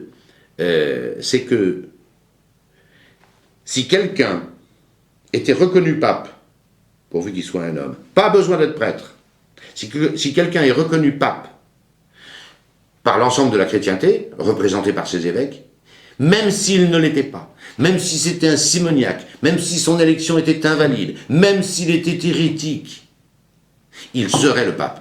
Parce que l'Église ne peut pas se tromper dans son ensemble. Or, je ne connais personne, aucun évêque en tout cas, qui conteste la papauté des derniers pontifes.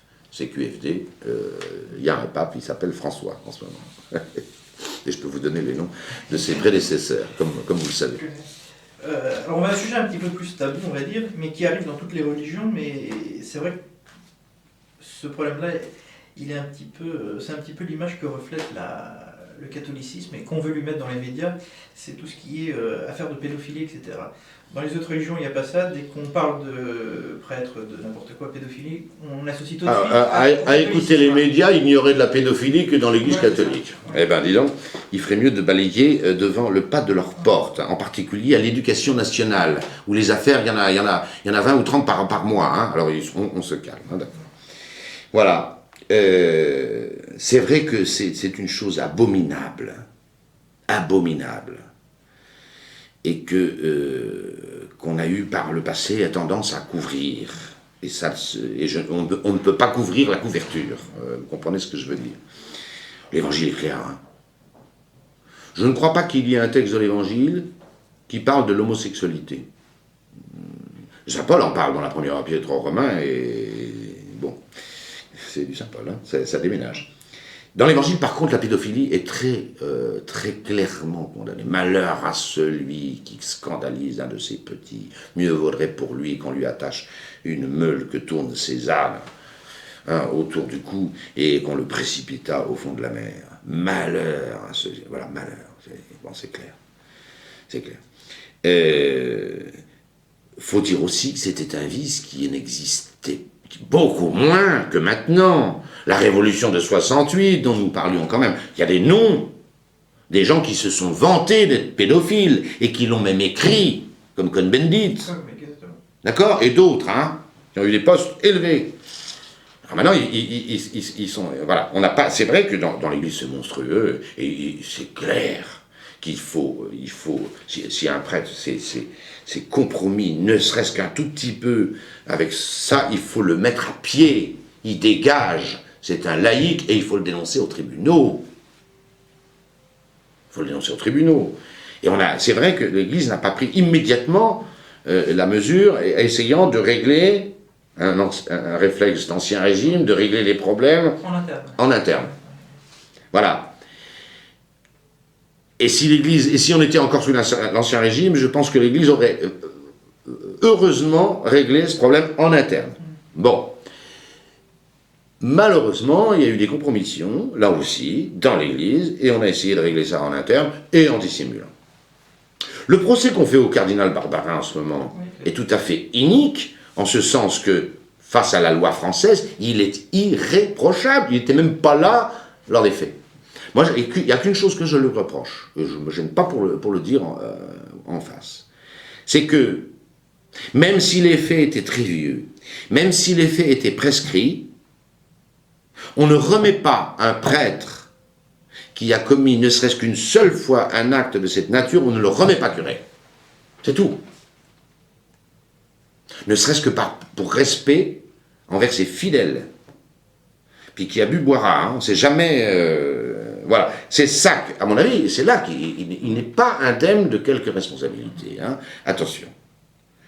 Mais il ne risque rien vis-à-vis des tribunaux civils, c'est prescrit, même si la prescription est passée de 10 ans à 20 ans, pour les faits, c'est prescrit, et il n'a rien à se reprocher par rapport à la justice civile ou pour les dénonciations. Ça, c'est vraiment l'agitation médiatique avec ce minable valse hein, qui rajoute sa couche. Il ferait mieux de régler les problèmes de son gouvernement et du chômage et puis de l'éducation nationale où la densité des pédophiles est autre que chez nous. Hein. Bon, voilà. Et donc, cette question... Mais seulement, voilà, la campagne médiatique marche. L'autre jour, moi, dans la rue, là, ici, à Courtalin, il y avait un type complètement saoul dans sa voiture. Complètement saoul. Il avait 2 petits-enfants à l'arrière, il était en train de boire, whisky ou je ne sais quoi. Il me dit, mais mon père, il m'arrête comme ça sur le trottoir, et il me dit, mon père, je vais me foutre en l'air. Je lui dis, attendez, alors je le calme, j'essaye tout ce que je peux, hein, voilà. Et je lui dis, ces 2 petits-enfants, qui étaient gentils à l'arrière là, de la voiture, je m'en fous, c'était ses enfants. Bon.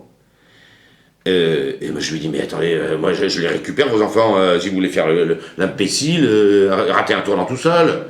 Il me dit, oh, vous savez, tout ce qu'on raconte maintenant sur les curés, je suis pas prêt de vous laisser mes enfants. Voilà. Vous vous rendez compte? À moi, dans la rue, là, ici. Ça marche. Ça marche, les médias marchent. Ça marche.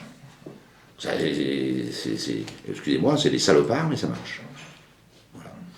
Donc, ma position est très claire, c'est une monstruosité dont on n'a pas pris suffisamment la mesure. Il faut la prendre, il faut dénoncer, il faut, etc., puisque l'État nous y oblige, et là, il a raison. Maintenant, ce qu'on fait contre le cardinal Barbarin est un montage de toutes pièces, mais je lui reproche quand même ceci, c'est qu'au moins 2 de ses prêtres, il les a remis dans le ministère. Et ça, l'Église n'a jamais fait ça. Un prêtre qui a fait ça, on le met à pied, on le réduit à l'état laïque, hein, et même, hein, on le réduit à l'état laïque. On ne met pas dans un couvent. On en sort quand même plus facilement, enfin avec Taubira, on sort plus facilement d'une prison que d'un couvent. Enfin bref. Qu'est-ce que vous pensez des gens qui disent justement à cause des affaires de pédophilie, qui disent que le gros problème, c'est que dans le milieu catholique, les curés, etc., n'ont pas le droit de se marier et d'avoir des relations sexuelles, etc. C'est ce qui provoque cette attirance souvent pour les... Alors attendez. C'est pas parce que le clergé est célibataire, c'est une très bonne chose. Est-ce que c'est une obligation déjà d'être célibataire? Non, mais attendez, qu'un célibataire, infidèle à son célibat, hein, pêche gravement avec une femme, c'est une chose. C'est une chose. Malheureuse, catastrophique, mais c'est une chose. C'est pas pour autant qu'il va être homosexuel, et c'est pas pour autant que, parce qu'il est célibataire, j'entends, hein. Mais alors pas du tout, du tout. En revanche, les études américaines, qui ont été relayées d'ailleurs quand il était encore secrétaire d'État par le cardinal Berton, prouvent qu'il n'y a absolument pas de passage de l'hétéro, comme on dit maintenant, à l'homo et à la pédophilie. Par contre, il y a un passage statistiquement démontré de l'homosexualité à la pédophilie. Ah oui. Et je pense que le lien, alors on dirait, mais ça, c'est pas... D'abord, vous avez toute la gamme des hommes, et puis des adolescents, et des moins adolescents, et puis des enfants. Hein, donc voilà. Quand les filles ne sont pas là... bon.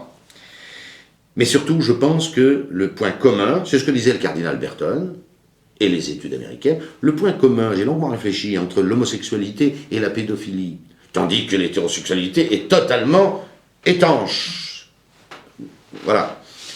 C'est l'impuissance, je pense. C'est dans un collège. Les filles ont 2-3 ans d'avance sur les garçons, point de vue maturité.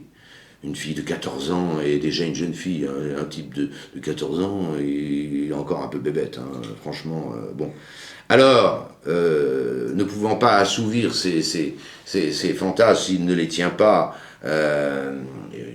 avec une fille qui va le renvoyer promener en disant mais t'as vu, t'es un gamin, bon, il va se rabattre sur un gibier plus facile, à tendance. Mais on voit bien là que c'est l'absence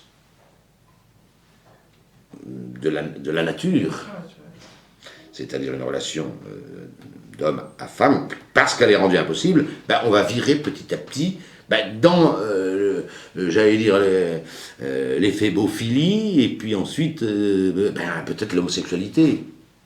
Et peut-être revenir à ces vieux démons. Voilà, il y a un lien, et c'est l'impuissance. C'est l'impuissance par rapport aux femmes. Je pense qu'il y a un lien. En tous les cas, c'est statistiquement démontré. Alors, ceux qui nous racontent que il y a les homosexuels ou les pédophiles dans le clergé parce qu'il est célibataire, ben c'est une sottise. Ça n'existe pas. C'est une invention. Et puis c'est un fantasme de laïcs et de journalistes. Parce que ils savent pas comment on peut faire, alors ils disent c'est monstrueux. Bon, c'est leur problème, c'est pas le nôtre, c'est leur problème. Et ils ont qu'à régler leur problème. Bon. Là, vous parlez de tentation, justement. Il y a une phrase qui dit « Ne nous soumets pas à la tentation ». C'est une mauvaise traduction ou est-ce que Dieu peut vraiment nous soumettre à la tentation? La tentation, c'est quand même le diable. Hein, oui, alors la tentation... quelle est la différence entre une épreuve à laquelle Dieu nous soumet et une tentation à laquelle Dieu ne nous soumet jamais? Et là, la nouvelle traduction est quasiment hérétique. Si on prend le mot tentation dans le sens. Quelle est la différence? Une épreuve et une tentation, matériellement, c'est la même chose. C'est-à-dire que vous avez envie c'est plus facile de faire le mal que le bien. Seulement le but de l'épreuve, c'est qu'on devienne meilleur. Et le but de la tentation, c'est qu'on chute, c'est qu'on soit scandalisé, on tombe. Donc, c'est Dieu qui propose les épreuves, et il le fait. Et c'est évidemment le diable qui propose les tentations. Bon, puis il y a des tentations aussi naturelles. C'est plus facile de rester au lit que de se lever. C'est plus facile de forniquer que de ne pas le faire, et ainsi de suite. C'est plus facile de se goinfrer que d'être sobre, et ainsi de suite, et ainsi de suite. Bon, voilà, ça c'est les tentations humaines. Alors évidemment que cette traduction, si on entend le mot tentation dans... voilà, c'est blasphématoire. Bon, puis elle est en train d'être corrigée, mais enfin elle a quand même resté 25 ans, hein, ou un peu plus. Voilà. Alors on peut la sauver en disant qu'il s'agit de l'épreuve. Et alors car Dieu envoie des épreuves. Alors ça on peut dire qu'il le fait continuellement. Ça c'est une chose que les chrétiens ne peuvent plus comprendre maintenant. Quand un papa, une maman éduque un enfant, mais c'est quoi l'éducation? C'est de demander toujours un petit effort supplémentaire. Ben, c'est des épreuves, qu'est-ce que vous voulez? Mets pas tes coudes sur la table, bon, ça vole pas très haut, hein. Mets pas tes mains dans tes poches, mets pas les doigts dans ton nez, hein. Travaille un petit peu plus à l'école, lève-toi les dents, etc. Ben, sans arrêt, avec ce petit, qu'est-ce qu'on lui demande? Ben, de faire un peu plus, un peu plus difficile. Et après, peut-être qu'il passera normal sup en travaillant pas mal. Ça, Dieu le fait, évidemment. Le meilleur exemple, je pense que c'est Abraham, quoi. L'attitude de Dieu avec Abraham, mais c'est fou. Sa femme est stérile et il lui annonce que dans son descendant seront bénies toutes les nations de la terre. Ça commence mal, hein. Voilà. Finalement, Dieu lui donne un enfant, et quand il a 12 ans, l'enfant, il faut qu'il aille le sacrifier sur le mont Mora, en portant lui-même le bois de son holocauste. C'est une image de la croix de Jésus, bien sûr. Voilà, et Abraham obéit. Bon, il y a un ange qui arrive, etc. Et puis ainsi de suite. Voilà. Ah oui, mais Abraham, Dieu l'aimait. Hein. Et Jésus le dit dans l'Évangile, il a vu mon jour et il s'en est réjoui. C'était un des plus grands saints de l'Ancien Testament. Ah ben, Dieu fait comme ça. Et je dis à tous ceux qui nous écoutent, si vous avez des ennuis, c'est que parce que Dieu vous aime. En tous les cas, il ne vous en aime pas moins, et probablement il vous en aime beaucoup plus. Voilà. Vous savez, quelqu'un qui roule dans la facilité, qui a toujours tout ce qu'il faut pour manger, tout ce qu'il faut pour ça, ça s'appelle les riches. Pas seulement d'argent, mais riches de tous les biens et les plaisirs de la vie. C'est pas le modèle évangélique. Hein. Parce que quand on lit ce qu'il y a dans l'évangile sur les riches, il n'y a rien qui soit plus violent et plus terrible. Donc il faut refaire notre échelle de valeur. Mais Dieu ne tente jamais. Enfin, c'est comme si Dieu était un père qui met son petit gamin là devant un précipice. Allez, fais encore un pas. Encore. Bon, non, tu vois, il y a encore là. Non, mais attendez. C'est ignoble. La bonne traduction, c'est l'ancienne. Ne nous laissez pas succomber dans la tentation. Ce que dit bien le latin, avec ces deux négations. Hein. Ne nous laissez pas nous engager, filer dans la tentation, autrement dit, retenez-nous sur ce chemin. Voilà. Inverse de... Voilà. Et pour quelqu'un qui veut commencer à lire la Bible, ou qui veut se convertir, on va dire, est-ce qu'il y a... Toutes les Bibles sont les mêmes, ou il y en a quelques-unes qui sont plus... C'est une très bonne question, et je suis content d'avoir l'occasion de répondre à cela. Très bonne question. Ne faites pas comme la plupart des gens bien intentionnés. Un jour, ils se disent, mais je vis mal, il faut que je me convertisse. Et qu'est-ce qu'ils font? Je vais vous le dire, ils nous le disent. Ils rentrent dans la première librairie. C'est bien, moi je trouve ça très beau. Hein. Ils rentrent dans la première librairie. Ils achètent la première Bible qui se trouve. Et puis ils la lisent. Alors, il y a au moins 2 erreurs énormes déjà au départ. Premièrement, ils vont prendre la Bible dans l'ordre. Alors je peux leur annoncer la couleur, la Genèse, hein, l'Exode, les Nombres, le Lévitique et le Deutéronome. Ensuite on passe à Josué, c'est plus marrant. La Genèse, ils vont rien comprendre. Rien. Ils vont bien voir que Dieu a créé le ciel et la terre, mais à part ça, les 7 jours, les machins, comment ça se fait que la lumière ait été créée le premier jour et les étoiles le 4e jour? Moi je sais pas, pour l'instant, c'est les étoiles et le soleil qui nous éclairent. Enfin, tout est très difficile. Ensuite, ils vont tomber sur les nombres et le Lévitique. Alors, c'est que des noms de juifs qui font 1,8 km et les numéros fils 2, fils 2, fils 2, fils 2. Pour les nombres, c'est le recensement des tribus d'Israël. C'est passionnant. On sait que chaque famille avait tant de membres, etc. Sur 40 pages écrit papier Bible, hein, c'est le cas de le dire. Bon, ils vont arrêter. C'est fini. Ils arrêtent. Puis en plus, ils ont pris des versions alors complètement protestantes, comme c'est la Bible de Louis II, où il n'y a jamais le mot verbe, c'est toujours parole, alors on ne sait pas si Jésus-Christ. Alors si vous voulez lire la Bible, et je vous recommande massivement de lire la Bible, il faut être guidé. Il faut avoir un ordre logique. Commencez par lire l'Évangile. Là, vous le comprendrez. Le langage de Jésus est d'une clarté absolue. Saint Matthieu, Saint Marc, Saint Luc, Saint Jean. Tant que vous n'avez pas lu ça, ne touchez pas à la Bible. Enfin, c'est clair, je suis clair. Bon. Et lisez-les intégralement. Parce que les évangiles, ce n'est pas du copier-coller. Saint Luc a 10 paraboles qu'il est le seul à raconter. Saint Jean a une quinzaine de miracles qu'il est le seul à raconter. Et ainsi de suite. Le sermon sur la montagne, il est intégralement chez Saint Matthieu et pas ailleurs. Et ainsi de suite. Ensuite, vous pouvez passer au Nouveau Testament. Il faut bien comprendre que c'est le Nouveau Testament qui est la lumière de l'Ancien. En commençant par lire l'Ancien Testament, c'est comme si on allumait une bougie au soleil de midi au mois de juillet. Ça ne sert à rien, votre bougie. C'est le soleil qui éclaire la bougie. C'est le Nouveau Testament qui éclaire l'Ancien. On commence à comprendre l'Ancien Testament quand on y voit la puissance lumineuse du Nouveau Testament. Voilà, je n'ai pas le temps de donner des exemples. Donc il faut d'abord lire intégralement le Nouveau Testament. Après les 4 évangiles, amusez-vous avec les Actes des Apôtres et puis abordez les épîtres de Saint Paul, qui ne sont pas compliqués du tout. Tous les gens me disent les épîtres de Saint Paul c'est compliqué, mais ils ne savent pas lire ou quoi? Il n'y a rien de compliqué dans Saint Paul. Il y a peut-être 1 ou 2 passages où, voilà, il a une pensée fulgurante, il ne perd jamais le fil, il revient. Si vous ne comprenez pas la première fois, relisez-le, vous comprendrez. Tout est compréhensible dans Saint Paul, je dis bien tout. Ne touchez pas à l'Apocalypse, ça, c'est comme la Genèse, ça demande une expertise de scientifique. Alors après, vous pourrez commencer, si vous savez bien tout ça, les 4 évangiles, les Actes des Apôtres et les Épîtres, de Saint Paul et des autres, alors vous pouvez commencer à lire des livres historiques de l'Ancien Testament. Moi, aux jeunes gens, je leur dis, si vous voulez vous amuser, lisez les 2 livres de Samuel et les 2 livres des rois. C'est mieux qu'un polar américain. C'est beaucoup plus passionnant, parce que en plus des intrigues de la cour, etc., de la fondation de la monarchie, il y a un crime toutes les 2 pages. Voilà, c'est vraiment c'est Hollywood, hein, ces 4 livres. Seulement, vous avez un grand personnage qui est au-dessus, c'est Yahvé. Et ce qui est magnifique, on voit tout le monde se situer par rapport à Yahvé. C'est fantastique, fantastique. Et ils comprendront.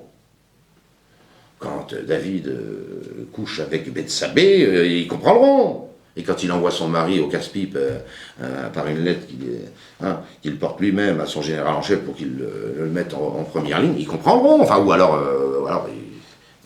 Donc, et une fois, après, ils commenceront à faire une synthèse. L'Ancien Testament a été entièrement fait pour le Christ. Donc si vous connaissez le Christ, vous connaissez l'Ancien Testament. si vous ne connaissez pas le Christ, vous ne comprendrez jamais rien dans l'Ancien Testament. Il y en a même qui sont scandalisés. Ils lisent l'Ancien Testament, mais ils disent, mais c'est une suite de péchés monstrueux. Et c'est vrai, il y a beaucoup de péchés. Comment ils vont comprendre que les 2 filles de Lot saoulent leur père pour copuler avec lui? C'est quand même assez... Hein? Voilà. Et Jacob qui ment à son père, « Es-tu mon fils Ésaü ?» Oui, qui répond. Bon, il faut expliquer tout ça. C'est le Nouveau Testament qui explique tout ça. Vous êtes contre les nouveaux livres qui sortent, comme la Bible pour les nuls, etc., qui font un succès, malheureusement? Alors, je vous avoue que je n'ai pas mis mon nez dans la Bible pour les nuls. Il faudra que je le fasse. Je n'ai pas mis mon nez là-dedans. Moi, je lis le texte quand même, dans le texte. Je ne sais pas. Il faudra que je regarde. Je préfère rien lire. Non, j'ai pas lu. J'ai vu ça sur l'autoroute. Ah oui? Oui. Mais je ne sais pas ce qu'il y a dedans. Je crains, quand on voit déjà les traductions. Alors, si vous avez une traduction française, moi, je recommande évidemment la Crampon, qui est traduite depuis les textes originaux, voilà, et qui est vraiment, à mon avis... Alors si vous aimez bien le français, prenez la traduction du Maître de Sassy, bon, voilà, c'est la classe. Bon, puis tous les autres, Maretsu, etc. Mais évitez les Bibles protestantes, parce que les mots sont un petit peu... voilà, au commencement était la parole, c'est quoi cette parole? Bon, voilà. Et ainsi de suite. Les témoins de Jéhovah trafiquent l'écriture il n'y a pas de vie éternelle pour eux. La vie promise par Jésus-Christ, bah c'est tout le monde est gentil, tout le monde est beau, hein, c'est peace and love, hein, c'est Woodstock, bon, faut arrêter, quoi. C'est plus la religion chrétienne. D'ailleurs, que la tombe de l'inventeur des Jéhovah est faite en triangle avec des signes francs-maçons dessus, ce qui prouve... Ça n'a rien d'étonnant. Ça n'a rien d'étonnant. Et beaucoup de Jéhovah ne veulent pas voir, d'ailleurs, même quand on leur montre les photos, etc., ils n'y croient pas trop. Et qu'est-ce que vous pensez des gens qui disent que la Bible est falsifiée depuis le début et que c'est juste une histoire pour gérer un peuple, hein? Grave accusation. Grave accusation. Je dis que la Bible, c'est un véritable petit miracle. C'est un miracle, la Bible. Toutes les affirmations de la Bible se sont révélées vraies scientifiquement. On ne sait pas tout, mais à chaque fois qu'on apprend quelque chose de l'archéologie, ça corrobore la Bible. On disait que le livre d'Isaïe, 66 chapitres, c'est énorme. Voilà, il y avait le pseudo-Isaïe, 3e Isaïe, etc., puis les traductions, etc. On découvre en 1947, dans les grottes de Qumran, sur des rouleaux de cuir, 13 rouleaux de cuir, l'intégralité, vous entendez, du livre d'Isaïe, dans son texte hébreu, c'est mot pour mot les Septante, c'est mot pour mot la Vulgate sur 66 chapitres. Alors les gens qui disent que la Bible, il n'y a pas de livre plus sûr, les manuscrits les plus vieux que nous avons de Jules César, pas manuscrits de Jules César, mais manuscrits copiés, recopiés, recopiés, ils sont du XIe siècle. Vous entendez ce que je vous dis? Du XIe siècle après Jésus-Christ. Donc, on n'a aucun écrit, copie, oui, on a, au XIe siècle, on a après des textes. Mais on a depuis Jules César, 50 ans avant Jésus-Christ, jusqu'au XIe siècle, grosso modo, nous n'avons pas d'écrit de la guerre des Gaules. Et pour le Nouveau Testament, alors on a des versions intégrales du IVe siècle et des fragments jusqu'aux apôtres. Bon, on retrouve un Isaïe, c'est valable pour les Juifs ça aussi, parce que c'est un des livres qu'ils reconnaissent, un Isaïe du IIe siècle, mot pour mot, la version qu'on a aujourd'hui. Tout est comme ça dans la Bible. C'est étonnant, la Bible. C'est un véritable miracle. Et c'est certainement une providence de Dieu d'avoir conservé ce livre avec tant de fiabilité. Il n'y a aucun livre plus fiable que la Bible. Aucun.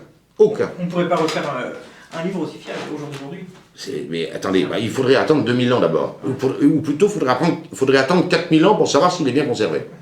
Je ne sais pas si nos puces d'ordinateur, nos disques durs conserveront aussi bien les choses que les manuscrits divers et variés. Il y a une autre chose, on arrive à la fin de l'interview. Beaucoup disent aussi que le 25 décembre, donc le jour de Noël, ne correspond pas du tout à la naissance de Jésus-Christ, hein, que c'est une invention purement commerciale, etc. On a quand même quelques certitudes sur l'annonciation, et généralement, la gestation, c'est 9 mois. Enfin, moi, je trouve que ça colle bien. Bon, maintenant, voilà. Ça se trouve chez les pères de l'Église, etc. La démonstration scientifique que Jésus est le né de 25, je ne peux pas vous la fournir, je ne la connais pas. Hein. Mais franchement, je réponds deux choses. Et si Jésus-Christ était né le 25 juillet, qu'est-ce que ça changerait? Si vous voulez bien me permettre, voilà. Et pourquoi ça embête les gens que Jésus soit fêté le 25? C'est comme les gens qui n'ont pas la foi, ils sont athées, puis ils vont vous dire, mais pourquoi le célibat? Mais de quoi je me mêle? Non mais de quoi je me mêle? Les gens vont bientôt nous apprendre à dire Dominus vobiscum, à célébrer la messe, alors qu'ils sont athées, matérialistes, etc. Occupez-vous de ce qui vous regarde. Hein, voilà. Et puis vous savez, il y a dans l'Église, par-delà les textes, les historiens, il y a une tradition qui s'appelle la liturgie. La liturgie catholique, c'est la tradition à son plus haut degré d'intensité. Pourquoi? La tradition, c'est ce qu'on se transmet d'évêque en évêque, de prêtre en prêtre, de pape en pape, depuis 2000 ans. Or, on a toujours fait comme ça. Vous comprenez? C'est un argument énorme. L'Église, c'est une continuité. C'est une continuité d'évêques. Or, la fête de Noël, on la célèbre depuis toujours le 25. C'est pas des choses qu'on invente, ça. C'est pas des choses qu'on invente. L'Assomption au ciel avec son corps de la Vierge Marie. Bon, c'est pas dans l'Écriture. C'est pas dans les Actes de l'Apôtre. Saint Luc n'a pas écrit ça. Bon.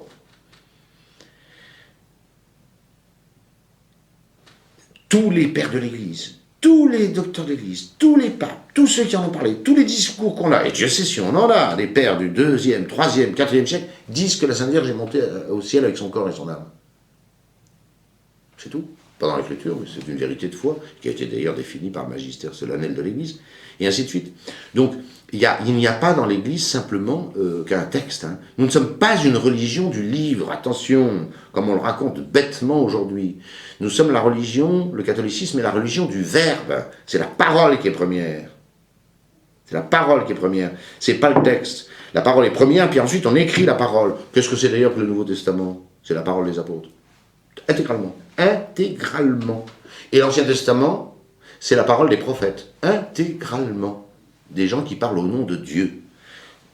Et le judaïsme était même si ça a été écrit, que ça a donné la Bible, c'était déjà une religion du verbe. Et la religion de Jésus-Christ, alors encore plus, puisqu'il est lui-même le verbe de Dieu, qui n'a rien écrit d'ailleurs et qui n'a fait que parler. Voilà. Est-ce qu'avoir un objet sur soi, une croix, un chapelet ou peu importe, et le faire bénir, est-ce que ça change quelque chose ou ça reste juste un gris, on va dire comme ça? Vous ne l'envoyez pas dire. C'est important, je trouve, moi,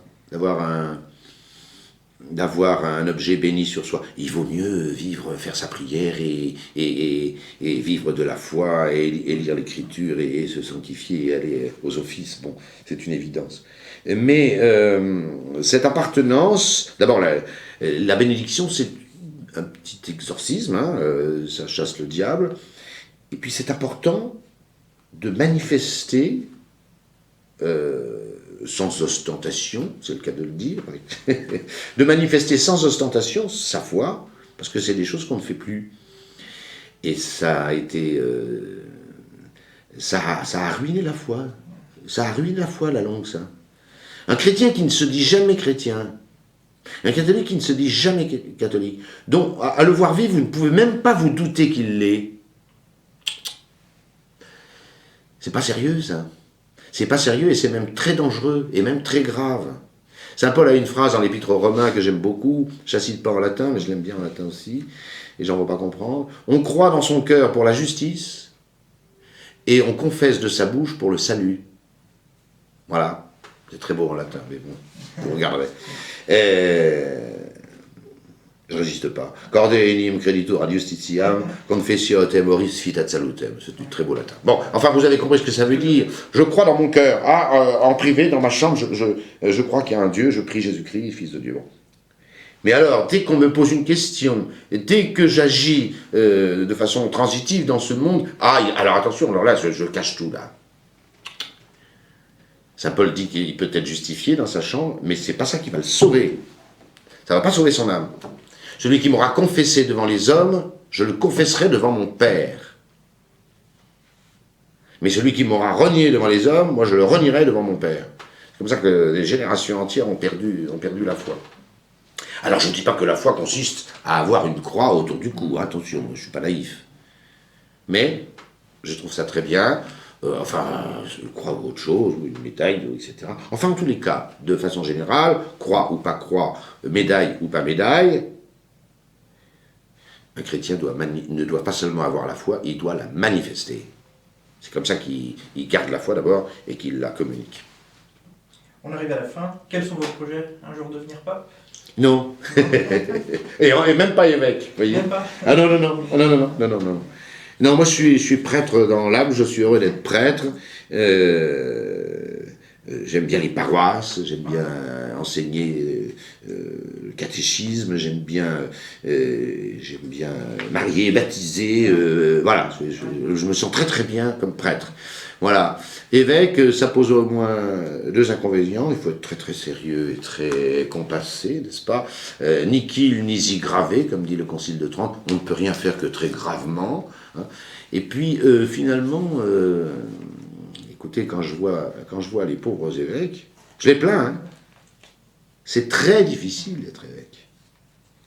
Et pape, bon, c'est très difficile. Et j'ai l'impression qu'ils sont paralysés, moi. Paralysés. On voit des prêtres qui parlent encore franc, qui disent les choses comme elles sont. Les évêques, on a l'impression que toute affirmation les met au comble de l'inquiétude. Voilà. Alors je ne tiens vraiment pas à me profiler dans ce genre de truc. Hein. Alors là, j'aime bien dire les choses comme elles sont. Voilà. Une chose qui me surprend énormément, c'est le décalage entre les paroles de Jésus-Christ et des apôtres et celles qu'on entend dans la bouche des évêques. Ça n'a pas toujours été comme ça, hein. On a la langue de bois, là, maintenant. On a la langue de bois, c'est-à-dire que les évêques, pratiquement, ne parlent plus de l'Évangile. Si, Monseigneur Hayet, à Bayonne, de temps en temps, il cite l'Évangile. Mais ça nous étonne, parce que ça fait 30 ans que ça se fait plus. Vous vous rendez compte qu'on est surpris par un évêque qui cite l'Évangile? Ah, je ne tiens pas à devenir comme ça. Alors là, hein, ma vie, c'est l'Évangile. On pourra vous suivre où exactement, si on veut suivre votre actualité? Pour l'instant, je suis supérieur général de l'Institut du Bon Pasteur. Ça me donne beaucoup de travail dans cette maison où vous m'écoutez gentiment. Je m'occupe donc de diriger l'ensemble de cet établissement qui compte quand même 38 prêtres, hein, dans quelques semaines. Autant de séminaristes à peu près, balle au centre. Et donc presque 80 membres quand même. Bon, qui est petit, qui n'a pas 10 ans. On fêtera d'ailleurs les 10 ans de l'Institut du Bon Pasteur, qui aura 10 ans le 8 septembre 2016, c'est-à-dire le prochain 8 septembre. Nous le fêterons à Rome, à l'occasion du pèlerinage Summorum Pontificum. Une messe nous est réservée, et même nous chanterons et nous servirons la messe à la basilique Saint-Pierre. Donc 28 octobre, vendredi 28 octobre à 18h, ce sera la messe célébrée par le cardinal Castrillonerios, celui qui a signé notre décret d'érection, dans l'église de Saint-Marc et Martine, à vérifier, et pour l'Institut Pasteur, par celui qui l'a érigé. Et le lendemain, la messe à Saint-Pierre, le samedi 29, servie et chantée dans Saint-Pierre, donc par les séminaristes et les prêtres du Bon Pasteur. C'est comme ça qu'on solennisera nos... Donc j'ai de quoi faire, j'ai de quoi m'occuper. Et puis en plus, vous voyez, à mes heures, je fais un peu de catéchisme, je fais des vidéos, et puis je suis professeur dans cet établissement en plus. Voilà, donc je ne chôme pas, ça. Vous allez continuer les vidéos sur YouTube? Oui, je suis dans la liturgie pour les nuls. Bon, je fais un petit break après Pâques, mais là, je vais reprendre pour l'Ascension et pour la Pentecôte, que je peux pas louper ça. Ouais, d'accord. On voulait vous remercier en tout cas de nous avoir accueillis et avoir répondu à toutes les questions. Ben, j'ai trouvé que vos questions étaient très pertinentes. Très bien, monsieur gentil. Oui, pertinentes en ce sens que on a pu dire des choses que je ne dis pas ni dans la liturgie, ni voilà. Voilà. Bon, ben, on est très content de vous avoir rencontré en tout cas. On espère se revoir. Et est-ce que vous avez un message de fin pour les gens qui nous Oh, écoutent? ben, je salue tous ceux qui, de Paris, de Saint-Nicolas du Chardonnay ou d'autres lieux me connaissent, et puis ceux qui apprendront à savoir que j'existe. Mes paroissiens, bien sûr, de Saint-Éloi, de Bordeaux, ceux du centre Saint-Paul à Paris, ceux de Saint-Rita même maintenant, puisqu'on dit la messe, et puis nos confrères de Marseille, l'abbé Héry, nos confrères de Pologne, l'abbé Grégorche, nos confrères de Brésil, nos confrères de Bogota, nos confrères et d'autres lieux que Dieu nous réserve. Je les salue très respectueusement. Bon. Ben, merci beaucoup et puis à très bientôt alors. Voilà, bientôt. Merci.